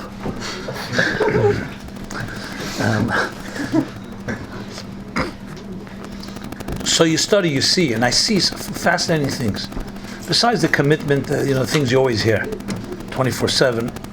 And everybody has their milas and chassidus. Everybody has their complaints. Everybody has their good things. But some of the things that strike me, one of the things really, is I always say to myself, what would this couple have been like had they not gone on Shlichus? Had they stayed around? Had they were not touched by the Rebbe, etc. Not because I looking to see what it would be, just for contrast purpose, to see that. And then I see something else also I always look at. I see different strengths. And mamish, you could see this. Look at it, you all have gone to Shlichus, you've been different Shluchim. The Rebbe did it such ingeniously that different people have different strengths. Some Shluchim are brilliant business administrators. Some are excellent educators. Some are excellent. Literally, almost every skill you need in the Gashmizdik secular world, a Shliach has to deal with. Those that can do one thing, if they're good, they bring in others. I was at a Shliach, again, no names. He was, I don't know if you know the word illiterate. He was as illiterate as it gets. You can't tell a sentence. Very good Shliach, however, very committed. And I remember when he introduced me, it was quite embarrassing. I wasn't embarrassed because I like the guy, he's a very good guy. He introduced me, I was speaking about some type of, they chose some highfalutin topic, like the metaphysics of Kabbalah, I don't remember really something. So he introduces me, Marvenika like this, I can't even copy it, it was so, he says, we have with us Rabbi Jacobson. He comes from Crown Heights. Crown Heights is a place not like here where the streets are all dirty and the subway makes so much noise. And it's New York, they're arrogant, they're very aggressive. And his mom was describing his view of Crown Heights. He grew up here. He didn't even mean negatively. He was just like he didn't have anything else to say. That's right. It wasn't like he had a negative thing. By him, Crown Heights, he says, there's a lot of garbage in the streets. And now, Rabbi Jacobson. Okay. He didn't realize even. It was such tmimus. He didn't realize. It was and the crowd actually was a pretty sophisticated crowd. They laughed. They understood. And very dedicated. He's such a dedicated shlich. And he has complete bottle. He sets up the chairs. He doesn't have 50 assistants. He's doing the work. He has a good team there, but he's he's really committed to this work and so on. So I opened my talk. I said I was once at this talk, and the guy was introducing and said we're going to hear Rabbi Jacobson speak on some other topic like that, the spirituality of eloquence, I don't know, or something like that. But before he begins, I want to make an announcement. People have been leaving their dirty towels in the gym, and we won't tolerate it anymore. And now Rabbi Jacobson on the spirituality of eloquence. What do you think about that? Interesting. Or the eloquence of spirituality. But I want to tell you something. Listen to this. Okay, done. The evening went well. As I said, he's a great guy. But you know what? I wouldn't want him to be the one that is the MC or it's not his strength. Let's put it that way. I come back to New York. What do you know? 3 days later, I get a letter from him. You know when you see a letter that's really professionally done, you can see. Like a professional stationery, beautiful. My name is written on the envelope, a beautiful handwriting. Then the letter, one of the best letters I've ever seen. Short, sweet, sharp, and a beautiful signature. So I said, 1 second here. There's no way this guy's got a double personality. So I call him up. I said, I got your letter, beautiful letter. I said, who writes it? How'd you get this letter?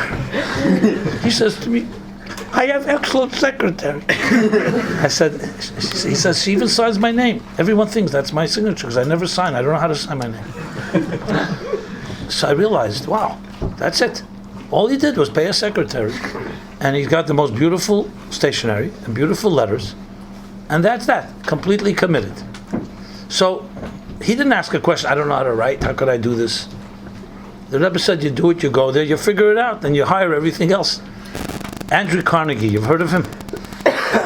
Not the one with the successful people that everybody in Lubavitch reads to think how to become successful. Andrew Carnegie was he was the first billionaire in America. He was from Scottish origin. He lived in Pittsburgh. He built the steel industry. Big vid. He single-handed, also big philanthropist, big balzdaka, not Jewish. And he built, by the way, the public library system, because he felt to give people opportunity, can't go to college education. He built public libraries rather. Before he died, he have Carnegie Mellon University in Pittsburgh, Carnegie Hall. He's a big figure. Before he passed away, his lawyers asked him, what does he want to see on his epitaph, on his tombstone? So he says, give me some options. So one person wrote the first billionaire, big philanthropist, public library system, they gave all this shvachim. He crossed it all out, and he wrote, and that's what it says, a man who knew whom to hire. You hear the brilliance of that? A man who knew whom to hire. In other words, it was not just about his strengths, he knew whom to hire, for what position. That's a very difficult thing. To do it yourself is much easier than to know whom to hire. The Rebbe did something greater than that. Even people who are not necessarily competent, he empowered them with a koyach eliki, you have to say, or maybe seeing the nuclear energy in each one of us, to do things that we may not even be capable of, on paper at least. But the sheer commitment that you have to do it and you force it, you can accomplish literally wonders. And not the sky's the limit, even beyond the sky. Now Yonah was talented in many ways. He had a lot of talents. You see it from the different things that he did. But above all, it's not the talents that make success. It's the persistence that makes it. You just drive forward and forward and forward. And of all things from the Rebbe, that's one of the things that always remains with me, stronger than almost anything. The Rebbe's brilliance and ge'enis and edelkeit and Avos Yisrael. Obviously, that's all gewaldig. But the persistence, to me, is one of the things that kept it driving. Take that away, and then every time there's a setback, maybe we can't. There's no such thing as we can't. I would like someone to show me, in the thousands and thousands and thousands of letters, Yechidus, Farbrengen, answers, whatever. Once that the Rebbe says, you're right, we can't do it. It doesn't exist, such a concept. The Havamina doesn't even exist. There's no such thing. You can't do it this way, try this way. Now, there were projects that started, and the Rebbe said, good, you can't do that project, but the mission continues, you just have to find different ways. It's a tremendous lesson. I remember my parents one summer decided they didn't want to go to the mountains, too big a job schlep. They rented a house called Bell Harbor here in New York. It's on the beach, on the water. After King's Plaza, you drive where Rockaway is. They had a house there. I was a bach in 770 then, but I didn't really go. I went a few times. I would go a few times a week when I was missing my mother's dinner. And one night, I decided, Bochurim, especially if you're a Nachtvogel a little, you're a night bird. Any of you night birds here? Night bird doesn't mean you sleep all day. It means that you're up all night. The question is, We'll talk about Bochurim's sleep habits soon. Okay, it's the next topic. So I decided, I'm going to go over to the water, the beach. So nobody there. It was late at night, maybe 1 o'clock in the morning, and I ended up spending the whole night there till the morning. It was like a night that changed my life in many ways, because right about then I was probably Lamed Zayin, Lamed Ches. It's just when I met your father around then. I just had begun my quote-unquote career working Sefer Lekutim, and the Shlichus. I was being part of being a Chazer already, working my way there. So it was like a time in my life where I was like making choices, and I really, at the point where going into all the pratim, I ended up realizing that I'm what they call a rebel without a cause. I wanted to rebel, but I didn't know with what. I wanted to do something with my life, and obviously at this point I was recognizing the power and the abilities of what the Rebbe wants of us, and at the same time recognizing some of my own skills, or at least experimenting with it. So it was like times when you, I guess, I don't like the word meditate, but you reflect, yes, you reflect. You ruminate. So it's very good, actually a very interesting exercise to do it by an ocean. Because there's nobody there. The Eibishter, the water. And I remember that night, like today, and when you were standing quietly and there's no one around, I was looking at this ocean, the crashing waves. I remember one wave, another wave, another wave. And I was saying to myself, maybe if I stay all night, will the waves ever stop? I was waiting like for a moment, maybe, and it never stopped. And I suddenly had an epiphany. You know what an epiphany is? Havroke. Havroke, that what? I was learning then the Maimer HaChedesh in Samar Vov. Talks about the two hanogas of the Eibishter. The hanoga nisis and hanoga tivis. And nisis is shaded the hateva, it suspends the laws of nature. But hanoga tivis has a certain element of nitzchis, lo yishbesu, never stops. And I had that hergish right there. So this ocean is lo yishbesu. And my second hergish was that this embodies my mind, this persistence, relentless pursuit of excellence. And I had a flashback. When I was around Tavshin Chov Zayin, I would have been 10 years old, 9 years old. Tavshin Chov Zayin Sukkos didn't stop raining here in Crown Heights.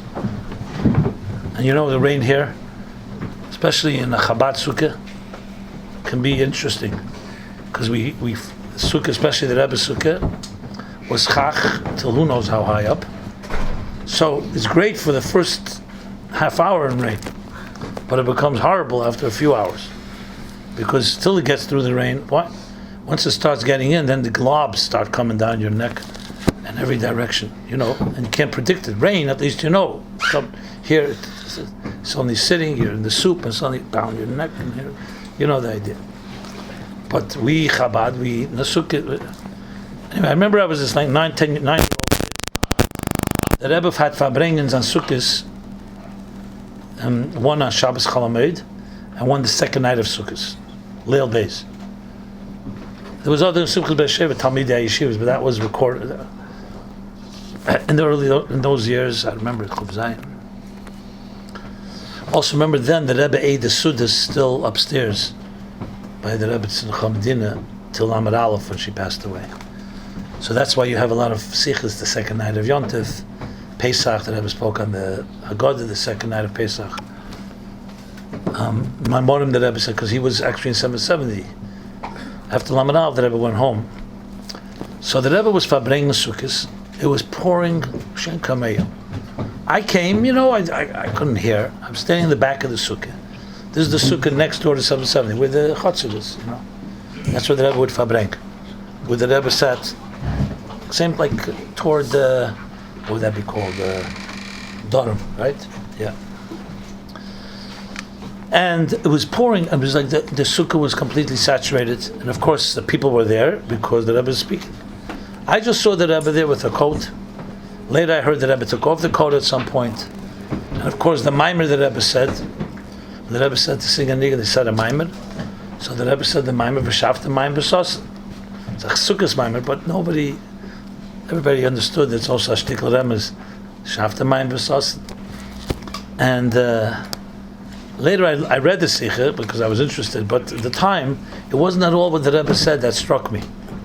As a kid, and I can't say I remember how I processed it as a child, but I remember in retrospect, I think back, saying to say, here's the Rebbe sitting in a sukkah in this rain. So a normal person came here, said, this is nuts. There's a thing in this world called a rain check, a rain date. It's raining, you make it the next day.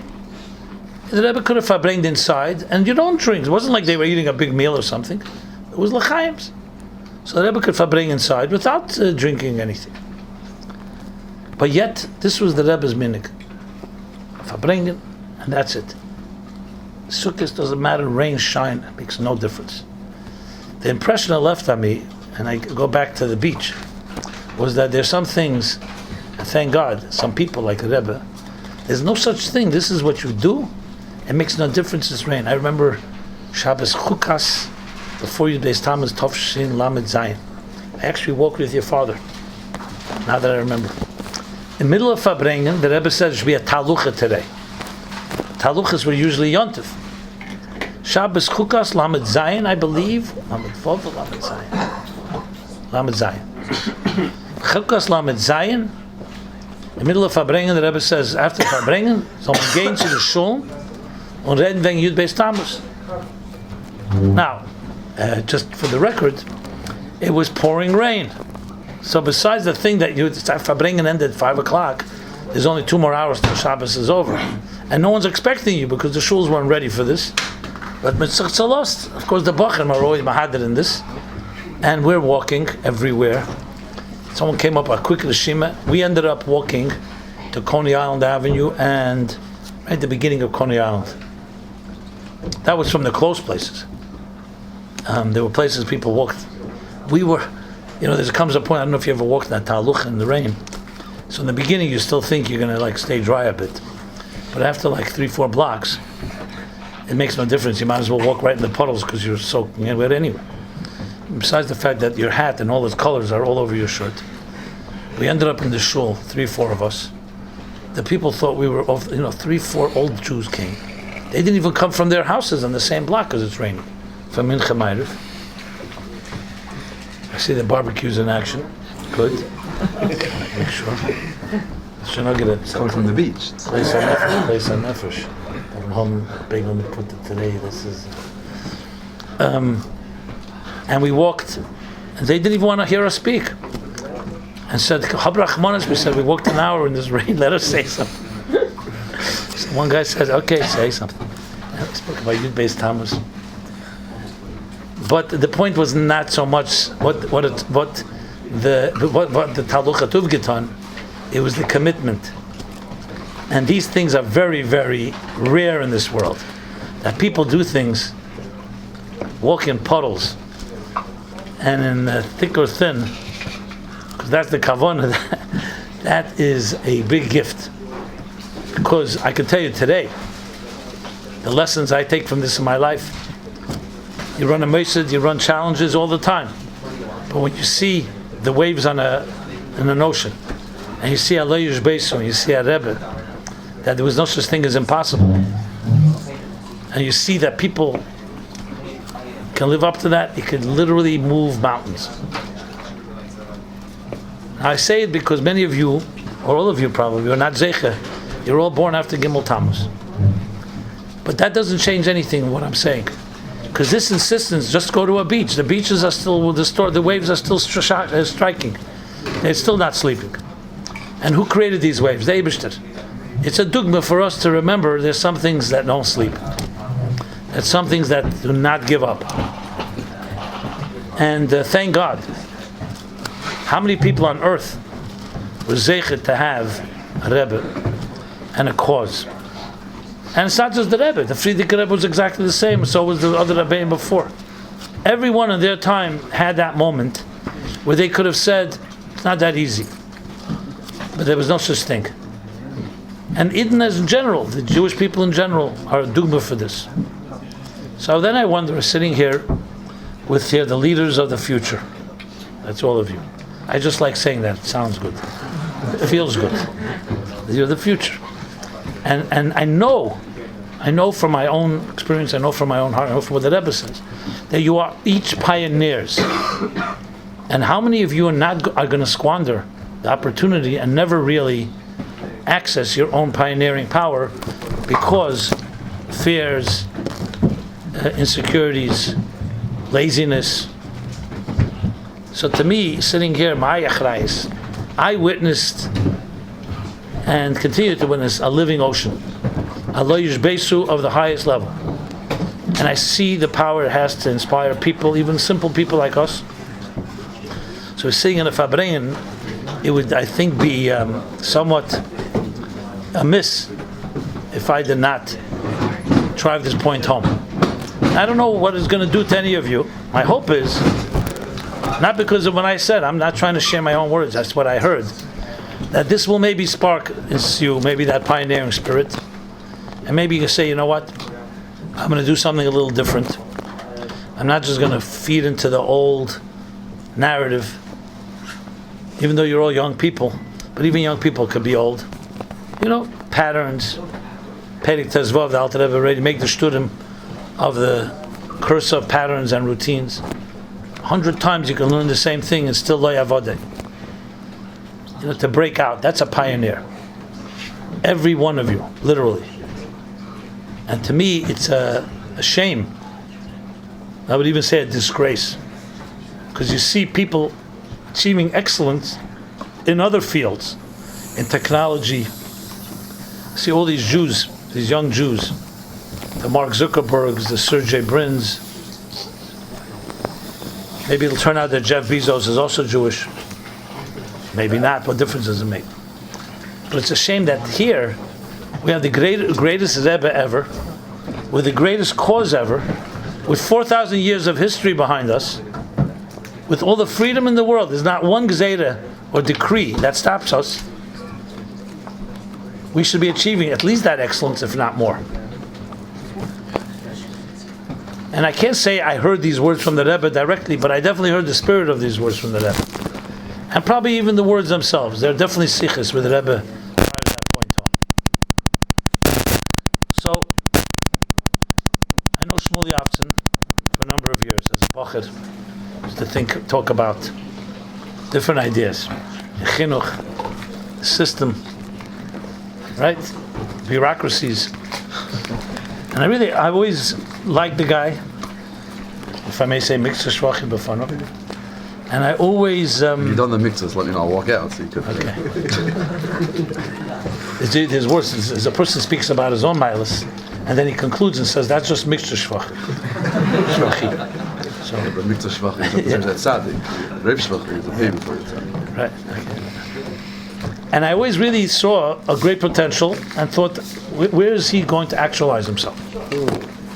And I realized, I never said it to you, maybe I did. I always felt bad in a way because I see a lot of people are very talented and I see how the system doesn't have a place for them. Which of course is a critique of the system, not of the people. And it forces people to have to do things that necessarily they'll excel at or never really actualize what they can do. Which l'cheira, a system like us, with the biggest mission of all, make a dida b'tachtein, to bring the goal. Mola aris deis Hashem k'lamayim lechosim. You tell me who has a bigger mission than that. It's changing the world. L'cheira, it should be one that cultivates talent and talent and talent.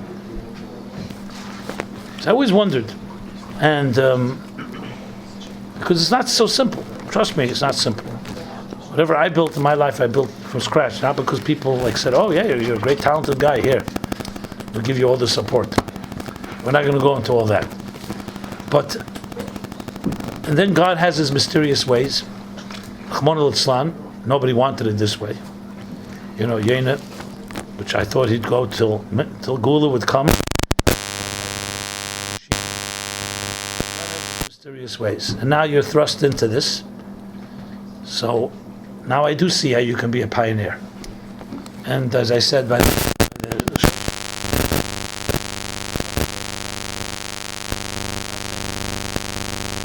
Shloshim of Rabbi Yonah, he dedicated his life to Yifutz Menesach Chutza. So I just felt I wanted to throw that into this discussion here.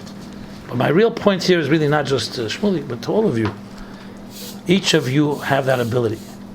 God should help. It shouldn't have to be forced upon you through a tragedy. We should do it willingly and find that place. But God has His ways. Who knows? The Eibishter fir the Welt, and we don't know God's mysterious way. But one thing we know for sure: He will never stop you, God, from being the pioneer you can be. If that's not happening, it's because you did not do something. Because that we all have keichus to be. And I see it consistently. I see people with the most really difficult circumstances. Also in our community, who did not grow up with easy opportunities. You know, lately people talk a lot about their challenges. Almost every day you hear another story, latest ones, nightmares. And you see people grow and shine, and they become leaders. So there's no such thing as, the Gemara says, who is Mechayev Ashirim? Reb Chanina. And Hill is Mechayev Aniyim. Who is Mechayev Ashirim? Anyone knows the Gemara? Anyway, the Gemara says Mechayev. Who? Was Mecharsim? I thought it was Reb Chanina. Okay. Anyways, it was an Oshir, a Tana, who's Mechayev Ashirim, the Gemara says, because he was an Oshir, and he excelled, and he became a very... And Hillel, who was Anoni, is Mechayev Aniyim, so they don't have excuse. Someone say, you know what? I'm poor. I have no opportunities. Oh, yeah, you are. Look at Hillel. He was poor and he overcame it. Someone say, I'm rich. I was spoiled. I'm not motivated. So you have an Oshir. So there's no such thing as impossible in this regard. And the Rebbe never made an exception. You know, I don't want to... I'm bringing this example even though I really don't want to bring it here because it may be misunderstood. The Rebbe speaks about special children. So the Rebbe says very clearly, I'm not saying this word special as a euphemism. You know, it's like we want to be respectful, we don't want to say handicapped or disabled, so we say special. The Rebbe speaks a number of sichos and letters that he means special. Kipshute kemashmai. And the Rebbe explains why. God created the world. He sent this neshama down. This child has a lesser neshama, has a handicapped neshama? No. It's a special neshama. Me'eza siba, that nobody wanted, and we don't understand. It was put into a body that has me'eza siba shetiyah, some agbolas. There's no way that it does not have a specialness, because why would God do that? That means it has specialness in other areas. There's even a letter that Rebbe writes to practitioners that said, if you don't believe this principle in the beautiful soul of every person, don't deal with special children, because they pick up on your lack of confidence in them. The Rebbe writes that. So I'm just using it as a kolshkem v'kal v'chemer. Even that, you're talking about a person who, God forbid, really not now. And even that, you see how you can bring excellence out of that. Kolshkem v'kal v'chemer, talking about Baruch Hashem, healthy people. So, my friends, what kind of pioneer are you going to turn into? I think that's a good question. If you really are impressive, maybe I'll write a book about you. L'chaim. Maybe that's an incentive, whatever. Maybe we should make a contest, a pioneer contest. Maybe Shlomo will publish We'll your give a book. lot more than $10,000. We'll give you like... You think $1 million would do it? Really? If it was $1 million prize, and you have to do something that's demonstrated objectively as a pioneering effort in Hafotza Semenus Chutza, would that be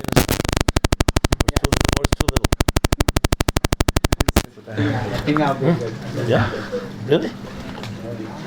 Let's stick with the herring. That's what it is. $1 million change the world. What are you sitting here with the... Okay, I just read a clip from the... A parallel from the soup. Someone just sent me a clip where the Rebbe says, put him in Lamed Gimel.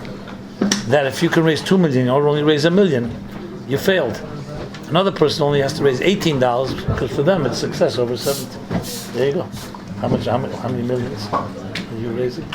I saw someone going around with that was your... that was not millions. I don't know. Behind the scenes. Forget it. L'chaim. So, good. Another Hatzik and Niggun, yeah. The Niggun really is the punchline. It's meant to take this and turn it into Ma'aseh B'Peil.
I shared earlier at the Shloshim event the story with the index cards. You all heard the story? There's a second story that I didn't really like to repeat because I never found the source, and I really don't like to tell stories that I can't substantiate. There was some Mokin Nema.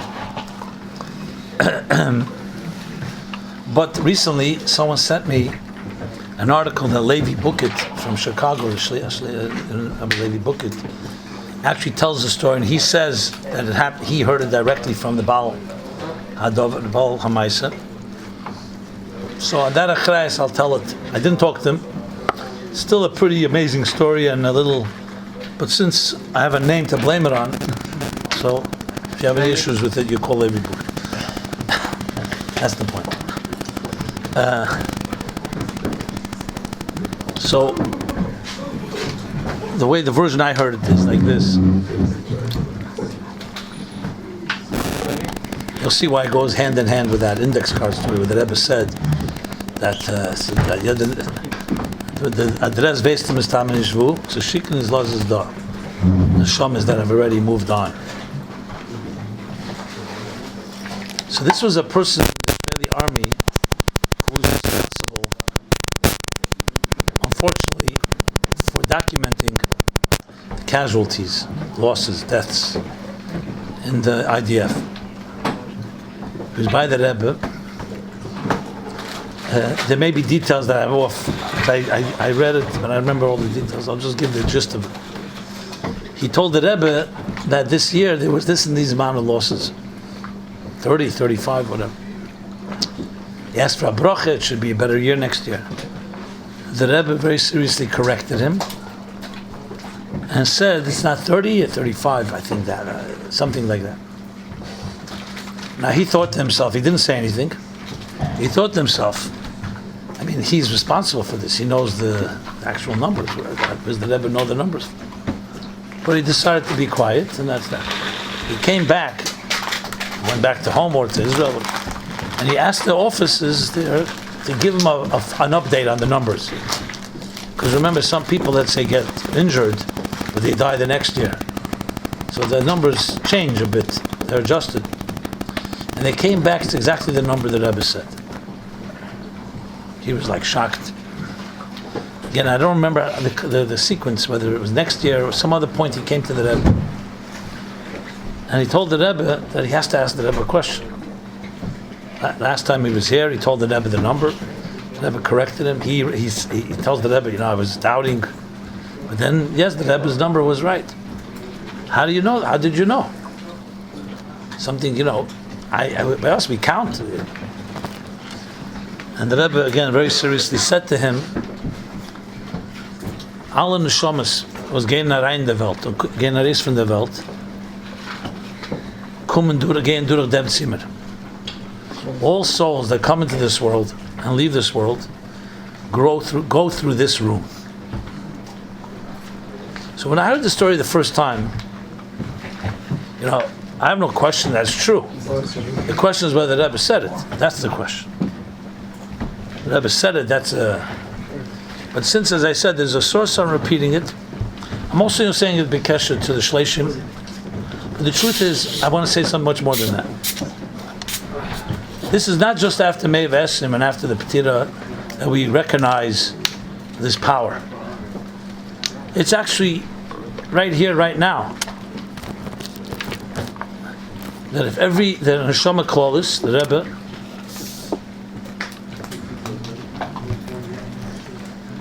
which means he's Keil Ragli, Sheshes Salofim Ragli B'Teichei, it means that every soul on earth in some ways connected. Now, the big question is, did the Rebbe know me when I had $5? Like I know you? Or it was more in a Makivdika way in Ruchnis? So if you look at this, there's Das Alien, there's Das Tachten. There's nothing wrong with saying that the Rebbe did not always apply himself in a Das Tachten way. He knew it more, like the Eibishter also knows B'skirachas in some Makivdika way. If the Rebbe wanted to apply himself, he could apply himself too. It's not a stir. That's all based on sometimes the Rebbe works b'derech hateva, sometimes he uses Ruach HaKodesh, sometimes not. The fact that he doesn't use it doesn't mean he can't use it, it just means he's not. It's not as Chabad Chassidim, we don't need these spectacular, sensational miracles.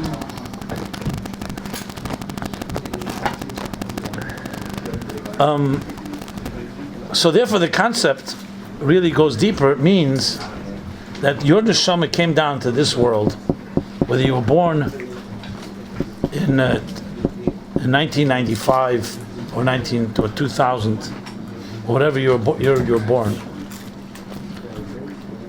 It was b'kavon el Yonah that you should come down this generation, this Deir Hashvi, with this Rebbe, and this is the Shlichus. And the Rebbe is telling you that your neshama has a mission in this world. So it's much deeper than just, it's not just when we're born and when we die, God forbid. It's even while we're here right now. The famous story when Shazar came to the Rebbe. He came several times. He actually came to the Rebbe even before he was president. There's a picture, I think, in Tavshechov Gimel. You see him sitting behind the Rebbe. But he wasn't president yet. And then there's a state, when he became president, that was the bigger thing. There was a tremendous amount of pressure. He shouldn't come to see the Rebbe. Because the Pasnisht, president of Israel, the Rebbe should come to him. It represents a state, a country.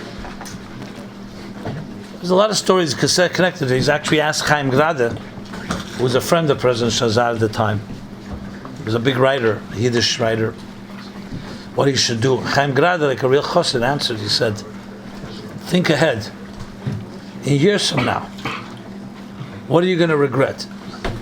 If you don't go, you're always going to regret that you had an opportunity to go. You didn't go. If you do go, you'll have a little discomfort. People are going to say they didn't like it.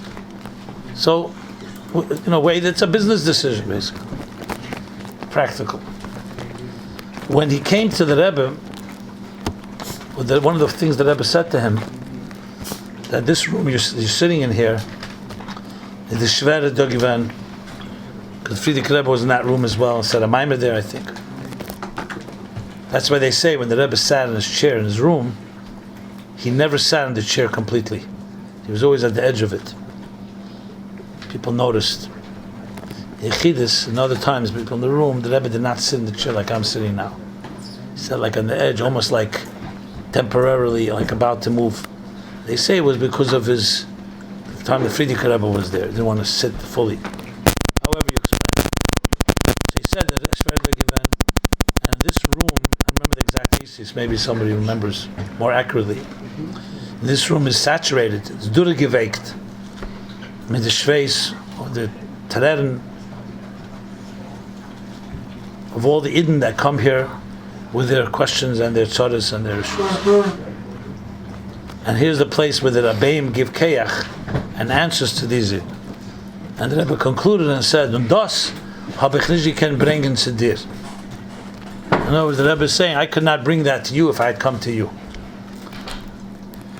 Explaining essentially that his coming here is recognizing the power not of the Rebbe, of the Klal Yisrael.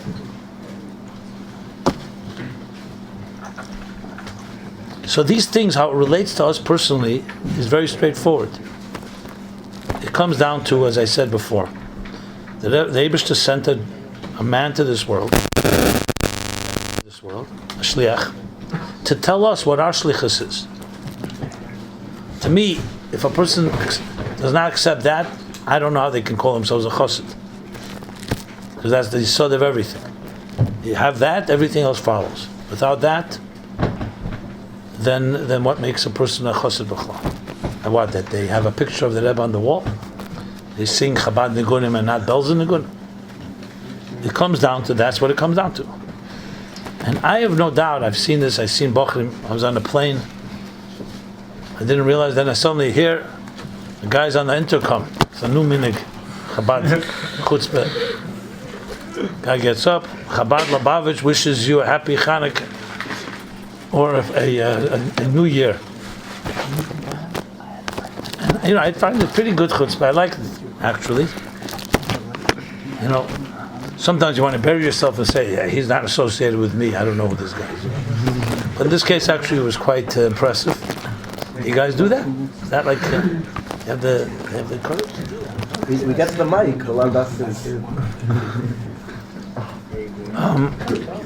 So there's no question that we have a good, nice Chassidus chutzpah. You guys have to know how to harness it and direct it. And as many times as I'll say this, I'll say it again. Today the challenge is greater, but in many ways we all had this challenge all the time. Because to make a commitment that no matter by hook or by crook, no matter what happens, I am the Rebbe's bench, and I'm going to take this Keyach Adir, this infinite power, eternal power, relentless power, and make the Rebbe proud, and use my chushim, my kashenis, my strengths to do something in that direction. And we give each other strength. I'm not suggesting everyone has to do this on their own. Isha sechav yazeru. And we need each other because there's a certain synergy, a certain strength we get from each other. But there's always going to be that one moment when you're in your lonely little place that you're going to need that extra, what's the word, extra injection. And that's when you have to find those type of strengths that come from that higher place. Sugibun Neben. And I know the next question many people are going to ask is, okay, but there's no opportunities today. There's no more places to go. In Shlichus, the territory has been divided. By the way, there's a whole a continent for the taking. It's called Antarctica. Listen, I know a few people in some sense called them they already had, yeah? already argued. Split it in half. It's easy choice. There's also the Arab world, Iraq and Saudi Arabia. It was already I'm allowed.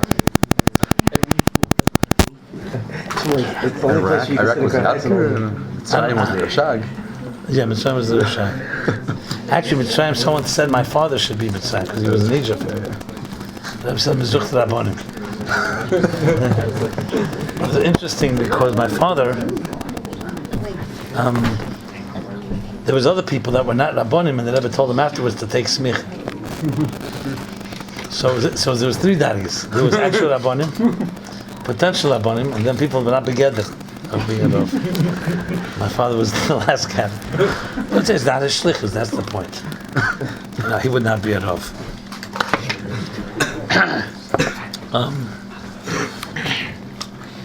So the answer to that is, the number one, as I said before, when it comes to leaders never ever ask and say it's not possible. They figure out how to do it, not whether you can do it. That would be like somebody who's like a business opportunist and says, what business can you open that someone hasn't thought of today? There's billions of businesses out there. And yet you see people come up with new ideas. Sometimes new ideas about the same industry. And then everyone thinks back, well, Uber, wow, that seems so simple. Why didn't I come up with it? And maybe some people did, and then it was the execution of it, whatever the thing is. People who are pioneers never ask such a question. They do figure out what's the best way to go. But their attitude is forward thinking, progressive thinking, positive thinking, success. I'm going to get there one way or another. I was reading earlier, okay, it's already outdated, but the big venerable magazine, weekly magazine, was called Time Magazine. It's not what it once was. Newsweek was an outgrowth of it. So I was reading somewhere an article about how it started. There's two guys, young men, they lived in, I don't know where. Then they decided there's daily newspapers. Not everybody has the time to read every newspaper, so what they're going to do is they're going to do a weekly summation. On Friday, they're going to take all the news of the 6 last days, put it into a... They came to their parents and to their friends. They said, Shugay, who's interested on Friday in the news of Sunday? Or Monday or Tuesday? legitimate question. They weren't replacing those newspapers. They were coming 5 days later and telling you what it says there, the kids. Now, they didn't take no for an answer. So what they do, they had no money. They sat in the basement and they started pasting. They made a prototype. They pasted a bunch of little articles from the newspapers they gathered. And they made they put it into a magazine style of 20 pages. And they stuck it into mailboxes in their area. So the next thing you know, the police are looking for them. Because people said, what's someone sticking, paraphernalia in our mailbox. Their families are yelling. We told them it's not going to work. I mean, the list goes on of every possible negative thing. The guys did not stop. I mean, it's one of millions of stories. I'm thinking to myself, so how'd they manage that? Because they sense there's a need. And so, yes, they're not here to be breaking news. They're here to sum up news. And people want to have sometimes a summation of things. They persisted and built what's today called Time Warner. It's one of the biggest companies on earth. Media company. It later merged with Warner. Newsweek was an outgrowth of Time, like every time you need a synagogue that you don't go to. So Newsweek became the anti-Time. There's always that. Same owners? Huh? Same owners? That's the kunz, if you could do it that way, no, it's not the same owners. There's a story of the Rebbe Rashab, by the way, with the clock watches. You know the story? There was a guy who opened up a watch store, in one of the big cities in Russia. And it wasn't really much there, so he came to it was like, the Rebbe Rashab told him they should open up another store. One store should be very, very expensive watches, and across the street should be another with the same owner, but for watches that you can't afford that. They both made very successful. Because here he was a watch with Here he made very wealthy, and the rest want to have some type of watch from this company. So sometimes that's what you do. Bottom line is, you'd be shocked. You really would be shocked, as I've been shocked in the past. You sit in a room and brainstorm with people. Let's say you have a thought, even right now, some pioneering thought, some idea. Okay, you may be ashamed to say it because you don't know, people laugh at it, maybe it's stupid, maybe. Let's say you can get into 2-3 people that you trust and trust you. You share with them a crazy idea. You'd be shocked, literally, how one idea brings to another idea, and you can literally come up with something that is powerful. But you have to have the courage. You can't win if you're not in it. You can't stand on the sideline and say, I'm going to learn how to swim by reading books and watching other people swim. It doesn't work that way. You got to jump into the water, and in the beginning you may even sink sometimes. I don't mean dangerously, but and fail. I remember the first Hanocha I wrote. I don't usually share this. I'll share with you. The first full Hanocha that I had to write, completely on my achrayus, not look over. I had no one else helping me. Shabbos Parsha Miketz Tov Shemem, Shabbos Chanukah. It's printed in Shlichus Kedesh Tov Shemem. Now the Rebbe blessed me that the Farbrengen was more complicated than most Farbrengens. So not only was it a job to do, period, it was that Farbrengen Punkt the Rebbe, one of these Farbrengen the Rebbe lost in Nigla and Chassidus, made a siyam Shas, a siyam Mishnayis, a siyam Alter Rebbe Shulchan Aruch, a siyam Tanya, connected to the Parsha. Trust me, look at the Anochi, you'll see. Spoke about Tifa Sugyas, I remember Kayach, Klal, Prat, Klal, connected it all. It was what the Rebbe, there were times the Rebbe would do that. Punkt that Shabbos, the first Shabbos, I'm writing the Farbrengen. So we had Chazar and everything. I come home, I'm a bocher. I had this little blue typewriter. I sat down quietly in a corner and remember, this is not the time of computers. There's no word processor. You all know what a typewriter is? Oh, what's funny? You ever seen a typewriter? No. Okay. A typewriter is this like small little contraption with keys. But actual keys, and keys, press a key and the thing strikes on a piece of paper and you have an aleph. And if you run out of ribbon, you got to put ribbon because you need ink. Yeah, it's almost like sending the mail with a camel or a donkey, that type of machine. And then if you, for example, you miss a line, what do? On a computer, you just whatever. You got to white it out and type it, or you got to throw the whole thing out and type it again. And then there's pasting. Don't ask. It's completely manual. So I'm sitting there typing the first page, one page. I throw in the garbage can. Next page. I had a garbage can of maybe 30 balls of paper. They're all my first attempts. It was already 3 o'clock in the morning, 4 o'clock in the morning, and I was mamish. I tell you, I had a panic attack. I said to myself, it's a something. Maybe you're not capable.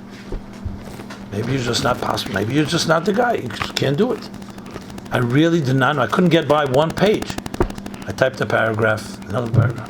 And it's all from memory. I had notes, but I'm trying to reconstruct the Farbrengen that was just several hours before Shabbos day. But remember, it sounds like a short time, but when you have to write it, it's not a short time. It felt like almost like a distant memory. And I did not know what I'm going to do. I thought, forget about it. I can't even get one page out. I have to write a Farbrengen now. It's going to be at least 70, 80 pages, based on the estimate. My father suddenly appears. He was not a big sleeper. He sees me agonizing, and he tells me the following. He says, look,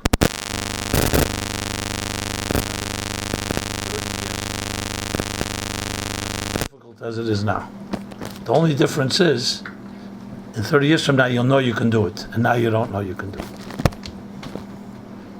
I was like one of the best things I ever heard. I didn't understand it at the time. Now I understand. I tell it to people all the time. Because he was there, he knew from experience. So it's not like it gets easier, but you have the confidence. It's like someone say, can you run a marathon of 20 miles? Don't ask me that question. It's like the guy is by a doctor, and the doctor says to him, does obesity run in your family? He says, nobody runs in our family.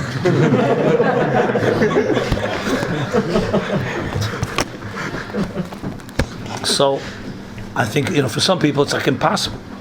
But it's not impossible. Because we all know if there was conditioning, and you start with a mile, you go to 2 miles. I'm not saying you're going to be the fastest runner on earth. Condition yourself 1 mile, 2 miles, 3 miles. Why not? Why muscles can be conditioned? We all know we have more potential, as I said, than actual. But you don't have the confidence. You don't know you can do it. And my father was right. What I did was, I realized, do not give up. I could have easily given up. Very easy. I could have said in the morning, call up Rabbi or whoever. I said, you know what? It's not for me. I'll look it over. Like, the guy that says, you say the svara and I'll slug you up. Like that. It's always easy to do that. But I sat through the night and I typed again and again and again. And by 6, 7 o'clock in the morning, I finally got out a page. Grace Simcha. But after that, it was relatively easier because I saw I can do it. It's that yigia that you don't know you can reach the end of it, the finish line. And then once you finish it once, you start building confidence. I've worked with hundreds of writers in my life. Everybody has the same issue. They lose the confidence. And even people are very, they seem to be they're guys with a lot of self-esteem, ego. But everybody has confidence issues. Don't kid yourself. Everybody. Because when you didn't do something, how do you know you can really do it? Doesn't matter how arrogant you are. It's very nice arrogance, but Pelmam is deliver. You're so arrogant, show me what you can deliver. I remember there was a bacher, came a few years after, like more of the early mems. He was really potential, could be a great writer of Farbrengen's, Hanochis. And I took him under my wing. I was trying to train him, show him how. He'd go to Chazorah. And then one day he comes to me, I'm telling you, till this day, he was a great shliach now somewhere. He says to me, I don't have the beitzim for this. That's what he told me literally. He says, there's such brutality going on here. People arguing. I wrote something and someone said it's completely wrong. I can't even go to sleep. I felt like, I thought he was the best talmid in his class and now he feels like he's the worst. I said, yeah, because you've reached now the big leagues, my friend. This is not Little League Baseball anymore. And this is how it is. In the beginning, you're going to feel a bitush, but that's how you'll become excellent. It's like a player that's now reached a higher league. So playing chess with a bunch of babies, you were the winner. Now you're playing with the big guys. And he could not do it. I felt so bad. Because he had all the talent, but he was lacking that willpower. And he would come, he said, my ego's too fragile for this. It wasn't like people attacked him, it wasn't that way. But it's tough, it is tough. And when you get the Rebbe editing what you write and answering, trust me, it can be very tough. I actually always loved the Rebbe's critique because I took it professionally and I saw it as the Rebbe giving me guidance how to be better. I really took it that way. I never took it personally. But there were people I worked with that took it very personally. And it was hard for them to hear the Rebbe write Mavil, shocking. How could you even think such a thing? Go talk to Ben Chomesh Shamika and he'll give you a little clarity. This was not uncommon. Now, no, so what's that? I wanted to say, and this was not. It's not about having thick skin and not being spoiled what the Rebbe says, because the Rebbe wasn't attacking personally. He was really wanted it to be good. I'll give you an example in a minute. You want to say something? The Rebbe says Mavil. If the Rebbe is Mavil, you need to be a Rebbe to think Mavil. None of us would think it was Mavil. Go ahead. Yeah. I just saw, I was looking through my father's things. So in the first year, like the first 2-3 years, there was a lot of Edgoys, and then sort of the Rebbe told him, give a follow about First years means what? Lamed Ches, Lamed Tes? Through Mem. It seems that Punk the year Tafshin Mem, the Rebbe Punk with him was Magia, a few of the Shlichus, and wrote a lot of comments. Brutal, really brutal stuff. Yeah. And I know my father was traumatized for life because he would always, every once in a while, he would just bring up these minus. It was like, it just sat in his head. I was not traumatized. But then after that, it was sort of, the Rebbe said, now you guys do it. Yeah. I really learned so much from the Rebbe that till this day, precision. The Rebbe's diuk was lahafli. But the Rebbe used something like a surgeon with a fine scalpel. Everything. But it was tough because you're suddenly writing to the Rebbe, you're giving the Rebbe a sikha that the Rebbe said, he knows what he said. You're trying your best to write it. You're giving it to the author. Not just the Rebbe is looking at it and seeing if it's right from the Alter Rebbe or something. So yeah, the Rebbe knows what he said, and there were times that the Rebbe really felt that we completely didn't get it. I remember once, the Rebbe circled a date. This was actually before my time, I saw it later. It happened something similar with us. The Rebbe was Magia Sikha, and then at the beginning of the Sikha says the date of the Sikha, the Rebbe circles the date, and writes that I called Nochem with Yosher or something, but the date is wrong. It means he never said it, and there's date. It's a very nice Sikha, but it's not this Sikha. It's like, that's what the Rebbe wrote. They asked the Rebbe what to do. The Rebbe said, mail it should print it like this. But they cannot write a harder that this was never said, So it was all right. But it was like the Rebbe once wrote to somebody. Somebody once wrote some type of critique to the Rebbe, criticized something the Rebbe was doing, and the Rebbe wrote back to the person that I read your letter. It's a very nice letter. One missing thing, you wrote to the wrong address. Like why are you writing to me? So the Rebbe there were times he wrote things very. I must say, in my years, there were people who got much more attacked than I did, but the Rebbe did not tolerate laziness. Sometimes questions went into the Rebbe, and the Rebbe wrote, "Kama minuten choshva." How many minutes did you dedicate to think about this? And I know who the Rebbe was writing to, and the person thought about it 3 minutes, and that was it. So the Rebbe was very. The one I was going to mention about a Mavil was a Sikha. I recently saw it published again. Maybe Vayeshev Mem Zayin. I'm not positive. That kufa. So the Rebbe was speaking there about the famous story with Rav Nochem Chernobler, with the money that he got 10,000 ruble, and then a woman came in who was marrying off a child, needs 10,000 ruble. He was about to give it to her, then he said, 1 second, it's to think about it, because maybe better divide it to 1,000 ruble and give 10 people. So he told her to come back. She came back and he still didn't know what to do. After a few days, he realized something. But Pel Mamish, nobody's getting the money. So he says, that definitely is not coming from Tzaddik Dush. So he said, how do you figure out which is from the Nefesh Habamis? So he said, my first machshava was to give it to her. Then came suddenly another machshava. Why her? Do a different, better mitzvah. He says, because my nefesh abam knew that if it tells me don't give the tzedakah, I'm not going to listen because I'm not going to, he was not going to keep the money. So I had to find some way to get me to delay it by saying, I'll do a different mitzvah, give it. So he reads the first machshava was from Kedusha, the second was not. He called that woman, he gave her the money. Anyway, the Rebbe then said, so B'chlal Chassidus, sometimes it says that when you have two choices, you have to do the one that's one more difficult to do. Because that's where the Yetzer Hara Shtaltzach, it makes more resistance. The thing that's harder to do. Okay, we prepared the Sikh, a beautiful piece. I mean, that was one piece of the Farbrengen. Part of a whole Sikh. The Rebbe writes on the side, Mavil. What could be Mavil, tell me? Mavil shachosru maimer chazal mefurish. That we forgot to mention. The Rebbe didn't say it, but we should have taken a maimer chazal mefurish. Explicit maimer chazal that says the singing. So I already tested 100 people on this. I went to people, I said, tell me, which maimer chazal mefurish does it say? I haven't found anybody that guessed it. But the Rebbe's standard was so high, he thought, well, wait a minute, push the maimer chazal. And what is the maimer chazal? It's a din that if you have to help two people, let's say, with a heavy burden, and one is a person your friend and one person is your enemy, you should help your enemy. So by the Rebbe, that's the Maimer Zachas words, because your enemy, you have more resistance. Seina. You're saying that. Here's Eiv. And that the thing is. Now, I did not, like Chaz V'Shalom, say the Rebbe expects us to go figure that out. I saw the opposite, that the Rebbe felt that if he's empowering us, that if you put your head to it, you would see a Maimer Chazal like that. So it really did help me, because today, when I look for things, my imagination is bigger.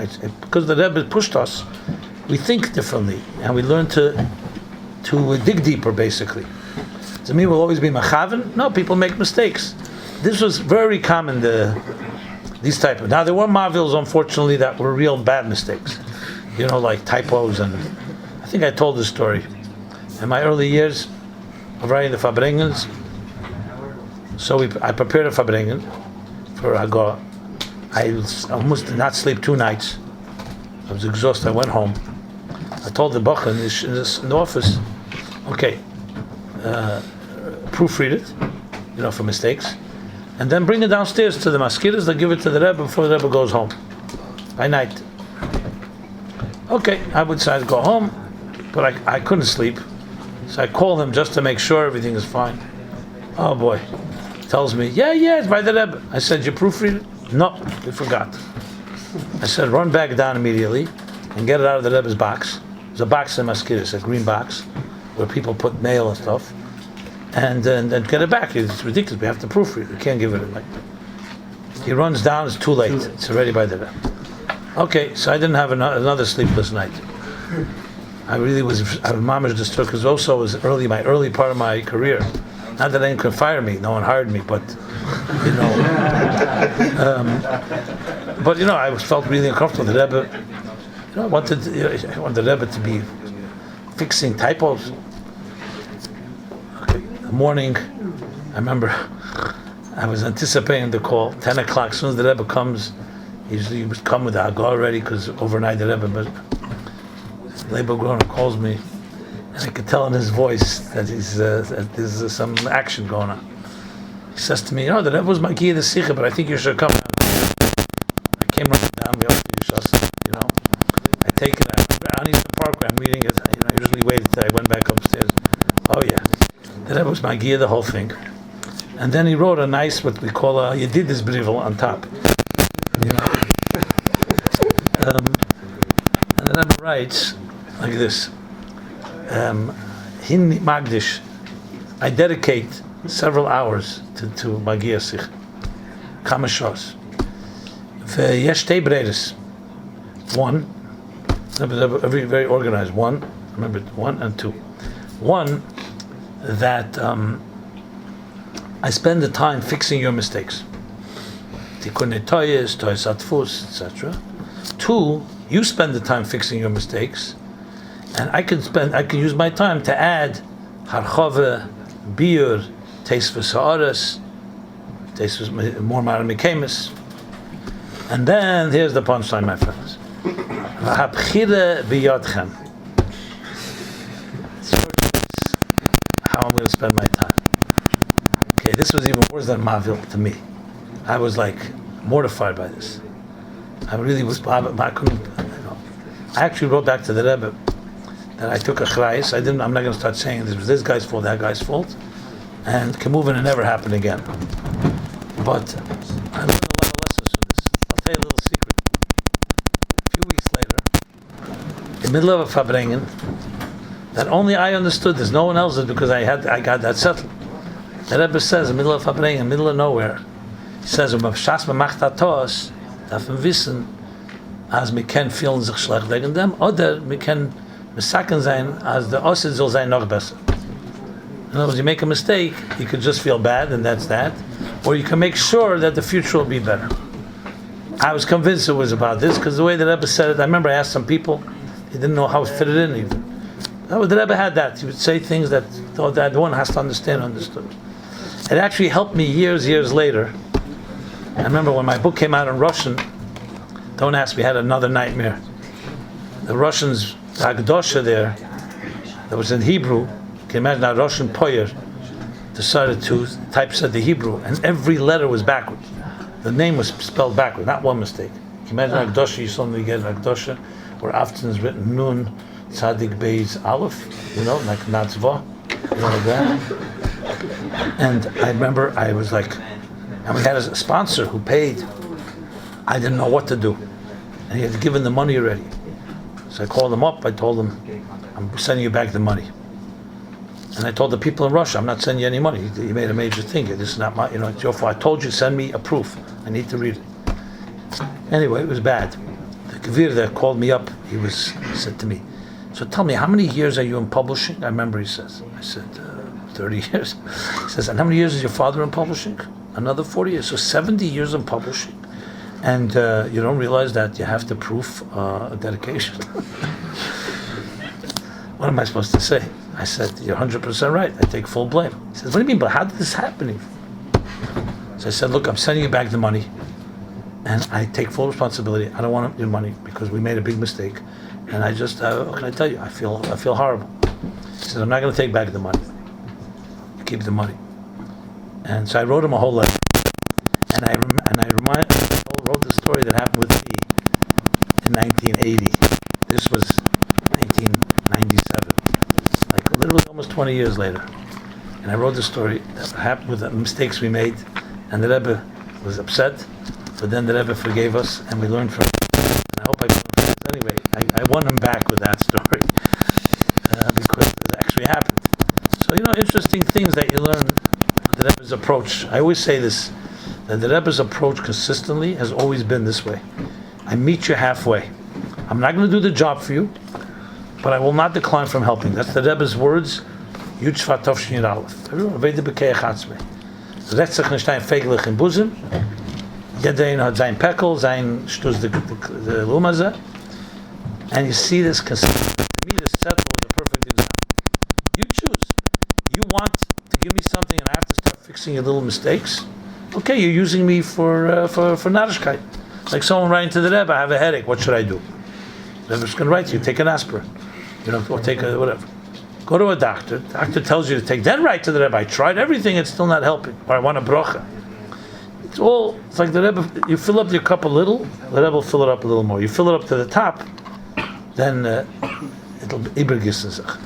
I remember when I was teaching Tanya Chassidus in Beshrifka, so there was 2 girls that came to see me. They were going 12th grade. They were going to seminary in Melbourne. Did I tell this story ever? Anyone remembers this story? Okay, I tell it every Farbrengen, just for the record. It doesn't matter. Okay, I'm just kidding. I don't think I told this. They both wrote to the Rebbe for Askame Brocha. The one the Rebbe wrote, "Ask your parents," and to the other girl the Rebbe wrote, "Go Batzlacha." Rabbi gave a whole brocha. So they came to me. They're good friends. They want to know if I can explain to them Al Pi Kabbalah whether the Sheidish and Neshama, this one belongs in Melbourne, this one belongs here. What? They literally thought it was some mystical. So I said, "Can I see the notes you wrote to the Rebbe?" Sure. I read both notes, and it becomes clear, and you'll tell me. You'll pretty much easy to guess. One girl writes to the Rebbe, "I have this invitation to come to go to seminary, and I really am excited to do the Rebbe Shlichus in Amokim Rochik, a new city, new people, and bring the Rebbe there and do whatever I can, with all the enthusiasm, to rise to the occasion." The other girl writes, "I have this invitation, however, a whole list. I'm going to miss my parents, I'll miss my siblings, the food is different. Basically, I'm not going to have my teddy bears that I have here." She didn't say that, but that was the teich. So what do you think the Rebbe did? What do you think he answered whom? If you write like a little child, what do you tell a child? Go to your parents. What do you tell an adult? That's Lachadabe. That was the answer they got. They all got exactly according to what they wrote. So if you didn't know this, you'd say, "What? Very mysterious. Rebbe, Ruach HaKodesh, she sees her destiny is here." No, it comes down to very simple things. Sometimes it just comes down to where do you stand. You all know the story of the Frierdiker Rebbe, the two people, the Askoni Tzibur from Kharkov, came to see the Frierdiker Rebbe. One of them comes in, and Frierdiker Rebbe says, "What's Herzog in Kharkov?" So the guy says, "It's a difficult city, but Baruch Hashem, we have now a shir, we have a minyan, we have this thing going." Frierdiker taped out of his drawer, he sent a shtatfus, money, he's being shtat, partnership. The second guy comes in, "What's Herzog in Kharkov?" And this guy gives a opposite report. Nobody wants to come daven, nobody wants to come learn, there's all kinds of halilus and all kinds of mamish and all the different things, terrible things about the city. The Rebbe gives him this bracha, everything should be better. On his way out, he chapsach, you know what? He's going to have a little chutzpah. He says, "My chavra who was just here, the Rebbe tzach mishtatev given. Maybe the Rebbe tzach mishtatev and it'll help me also." So the Rebbe, in a sharp way, said to him, "The main servation was tutzach in Kharkov. You think I don't know what's going on in Kharkov? I know what's going on in Kharkov. I want to know what's going on with you. In welche Zeit Kharkov du liegst? Which part of Kharkov your head is?" You think about it, this is how you deal with mature people. Little babies, you have to lead them by the hand. You tell them what to eat and what to sleep and so on. Adults, you want to empower them. Don't treat adults like children. And the Rebbe wanted adults that are bottle and he bring them to the cause, but he wants you to use your seichel a little and do your best as much as you can do, and then I'll come in and give you my additional strength. The Alter Rebbe, when he got married, so he had no money. His in-laws, his mother-in-law said, "If you stay here in our town, we'll support you. You can learn and daven and do whatever you want to do." There was no wiring then. There was no sending money. Either you lived with your shver and shviger in the same town, or you didn't. The Alter Rebbe said to her, "It's a very nice offer. However, there's even a better option. Is that we should all go back into our mother's womb. B'mei imei. They're all together. You don't need money. You don't need food. You don't need oxygen. You get everything from your mother." The Alter Rebbe said, "Well, there's one small problem. The kind is geworden zu groß und der Ort ist geworden zu schmal.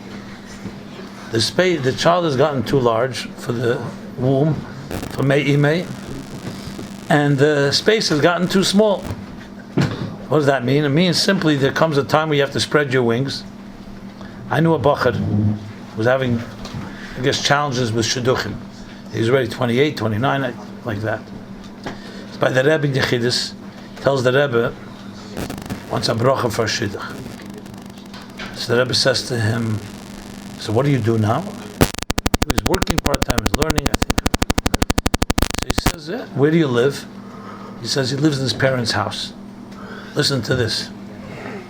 So the Rebbe asks him, "You live in your parents' house. Do you ever have parents?" We got along beautifully. He thought he was so proud telling the Rebbe. So the Rebbe says, "Nishkin good to see him." It's not a good sign if you get along beautifully. 28-jähriger Bocher hat nicht kein Days, was ein anderes von der Eltern. It's not a good simon. So the Rebbe told him he should move out and live in his own apartment.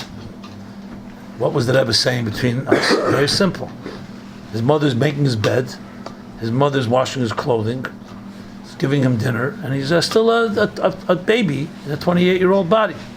And you're never going to get married this way, basically. Grow up and get out of there. You know, you sit with your parents and you're agreeing with them about everything. That means you never found your voice. Now, the Rebbe was not suggesting Hepach Kibbud Aveim, but the Rebbe realized there's a point where the fruit has to come off the tree. There's a point where the baby has to come out of their stomach. You can't constantly be living in the comfort zones. There's a lot of lessons you can learn from this. You know, if you want to spread your wings, there's a certain thing called independence. And independence comes, there's a certain risk, you know, just like and everyone doesn't want to go to school the first time. We all cry. You don't want to go to summer camp. Nobody wants, you know, it's all very comfortable. However, it's not growthful. Alter Rebbe says, famous machlekes. Shammai says, Nuach la'adam shalei nivra mishenivra. Hillel says, Nuach la'adam shenivra mishalei nivra. And in this case, the halach is actually like Shammai. So then the question, of course, is if the halach is like Shammai, so why are children born? They shouldn't be created. We should stay in heaven. So Alter Rebbe has a meridik diuk in L'Kutei Torah. He says the lashon is not. Says nuach. It's more pleasant not to be born than to be born because this world is filled with all kinds of challenges. It's a hostile world, but it's more purposeful to be born than not to be born because the kavanah is here. So you're talking about, you want to talk about comfort zones? Where's Gishmaker? Comfort zone is always to be in your mother's kitchen and not have any responsibility of your own and let others take care of you. Or Nachman, Neshama, and Gan Eden. But that's Noach. Talking about the kavanah is Lamata here. There was a Shliach in the early years, the Shloshim didn't know exactly what Shlichus entailed. Geshmel Gerelik, what he says. And we went on Shlichus, we thought, you go do something and you come back to New York as soon as you're done. The Rebbe told him, build a school. He built a school in Milan. The next thing, he's on the plane, he's back. Bechadek goes, what are you doing here? He says, I built a school. The school is running. For a year or two, this went on. Then the Rebbe finally said to him, Genug halten dir beim Hand. It's enough holding you by the hand. Now you go and you stay there. It's not you're coming back and forth. So Shluchim didn't really know. There was a Shliach later years who would also come back whenever possible. Until Rabbi Chadiko finally told him the shame of the Rebbe says, you have to be in Mokam HaShlichus. So then what happened was, he went to Shlichus and he didn't come at all. So the Rebbe wrote, or gave an answer and said, why do you never see him? So he said, the Rebbe said, doesn't want me here. So the Rebbe wrote back, or answered, I'm not sure, that, no. You have to want to be here, but you have to be there. So it's like Rotzi Yeshu, the neshama al korcha chatachai, but the neshama has to always still yearn to be back in its mukkah. So that's the paradox that we all have to deal with. You know, in Tov Shalom Ates, the year after the heart attack, so there was a hira, then people shouldn't come for Yud Aleph Nisan. There was a lot, that year was a lot of people didn't come for guests because they wanted the shul to be less pressure on the Rebbe, less pushing and so on. After Lamed Ches. So there was an exception that the Shluchim should not come for Yud Aleph Nisan, except if they have to do something for Tzorchei Pesach or something. Shimon Lazarov from Houston, Texas, suddenly appears. He's here Yud Aleph Nisan by the Farbrengen. I'm sorry, in the morning, 7:70. Rabbi Chadikov says to him, the Rebbe hat gesagt, man soll nicht kommen Yud Aleph Nisan. He says, we should come for Yud Aleph Nisan. We come kaufen Fisch von Rasken for Pesach. You know. Rabbi Chadikov laughed, you know, because by the Farbrengen Yud Aleph Nisan, the Rebbe smiled and told him to say l'chaim. That's what he said. Come kaufen fish. Like you can't get fish delivered, you know. So you have to have both ends of the story here. So,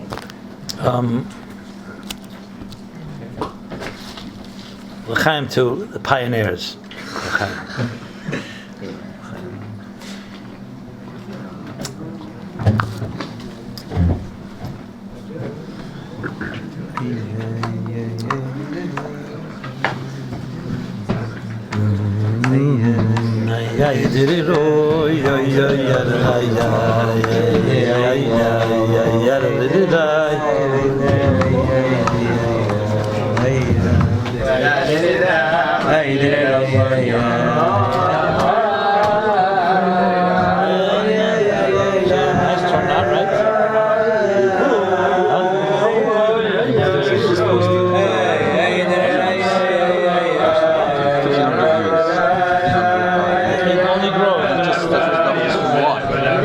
Still available, right? Yeah, but I'll put it on our site as well. It's on YouTube. I saw on YouTube. You'll get more. I told you. I said when they're at phone. I told you sister. No, last week I said you can't have it on. They're afraid people are not going to come. I said, no, first of all, there's a lot of people out of town. Everything has to be on. You only make more people to make bits. You have a kavanah. You want to make people to know.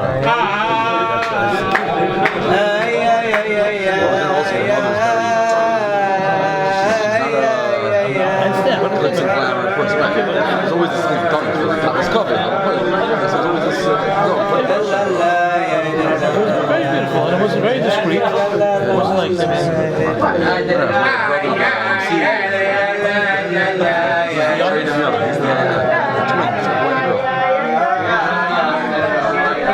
very nice. I like that.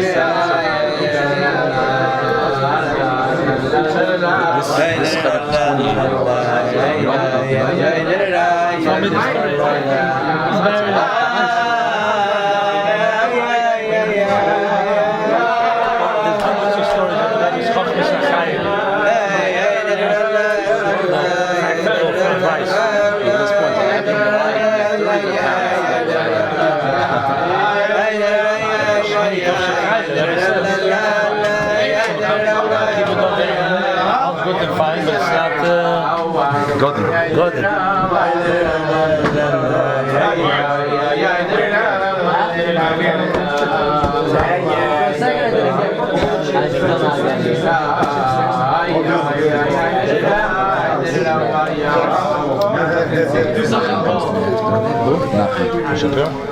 Schwache Boden.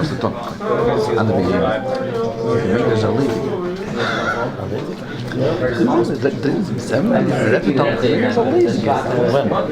For years. It's not until 2009. I was about to ask him, I thought everyone does like you. That's people do. Today, you didn't know that I was speaking, printing books? Yeah, nice stuff. Okay, Nachman has a fear from about. You see what you live with. Yeah.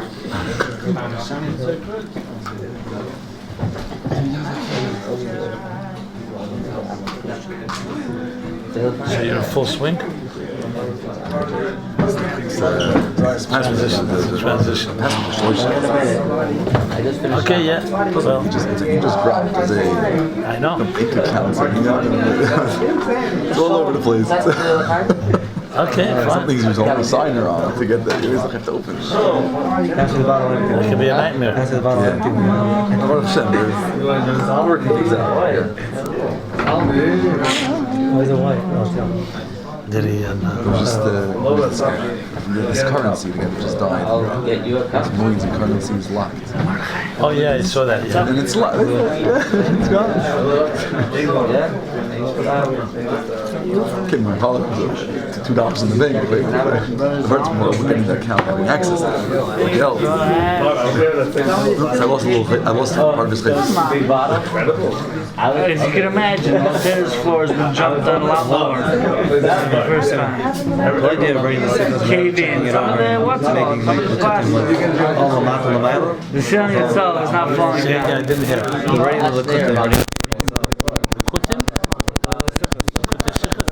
This?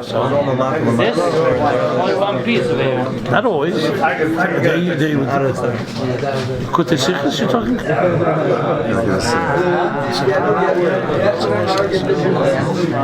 It's a whole parcel. I'll come around and speak to you about it. This is the second Hanach. I remember this one. It was a rally. It was the beginning of the matzo ball contest. Beginning of Shloshim. Shloshim. Right. Oh, so really, this is the second. I'll show you the first one. I'll show you the first two rounds. They first wrote basically in the middle from the Yiddish, translated, motivated translated. So they never wrote the policy stuff.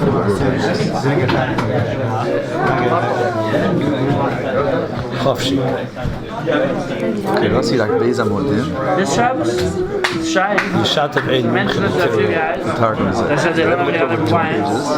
We'll see as things get a little closer. Stop. And they'll change it. So what happened is that they, the whole parsha, basically, they understood, they spoke a bunch of That's funny. This past Shabbos. and they decided we have to rewrite the whole thing into a whole essay style. Right? So First this was always were asking when blooming yesterday. He's coming, Hagor. So he does. Punkah Shabbos. My parents went away, so he didn't make anything now. I met him on Sunday. He thought, this Shabbos I was thinking of coming. I was like, it's a good thing you didn't come. This was, so basically, It would have been a good lesson. calls him up, told him my father. Shut up, brother. He said, what wonderful. So you thought about it and then you didn't come. Took out Martin Clemens, took out Seifim, and his biggest issue was at the end. What?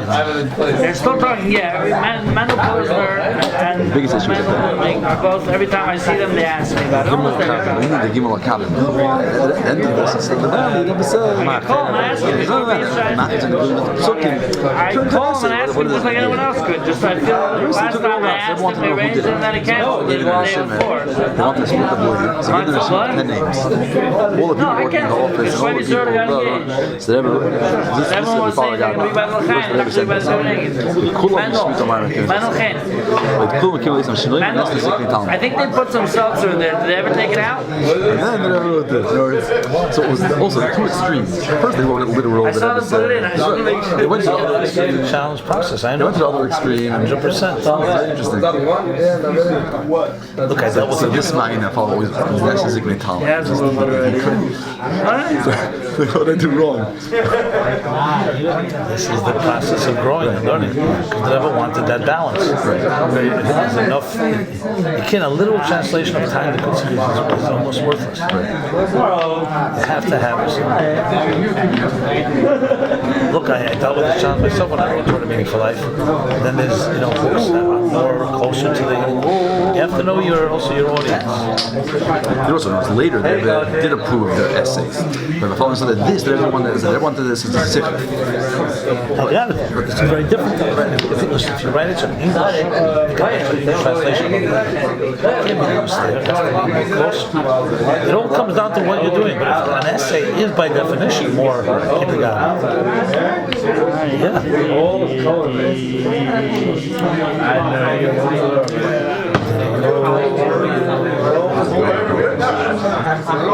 How many? You went through everything? So yeah, we found a lot. Yeah, found another one. I'm saying organized? Yeah. Did you work on this? Earlier, Shlichus remember the Farbrengen? So here, so this was my father. So here from there also there was my gear. So we were targeting the Yiddish into English. In English, really. Yalla Hagia base problem.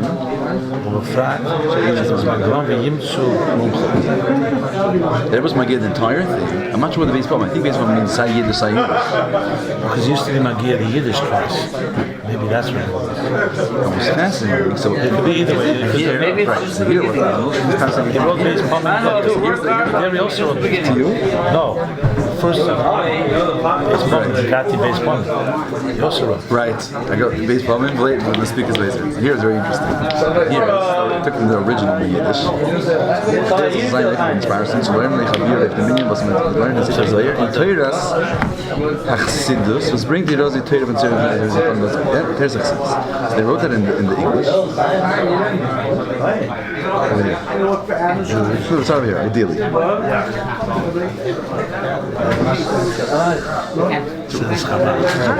the next word, the word Chassidus, turned it into Chabad. In the Yiddish, Chassidus, just there's Chassidus, they didn't mention Chabad. Yeah, because In English, it's a little more. Yeah. Funny, they have a left. I see. Cross out half a word. So how many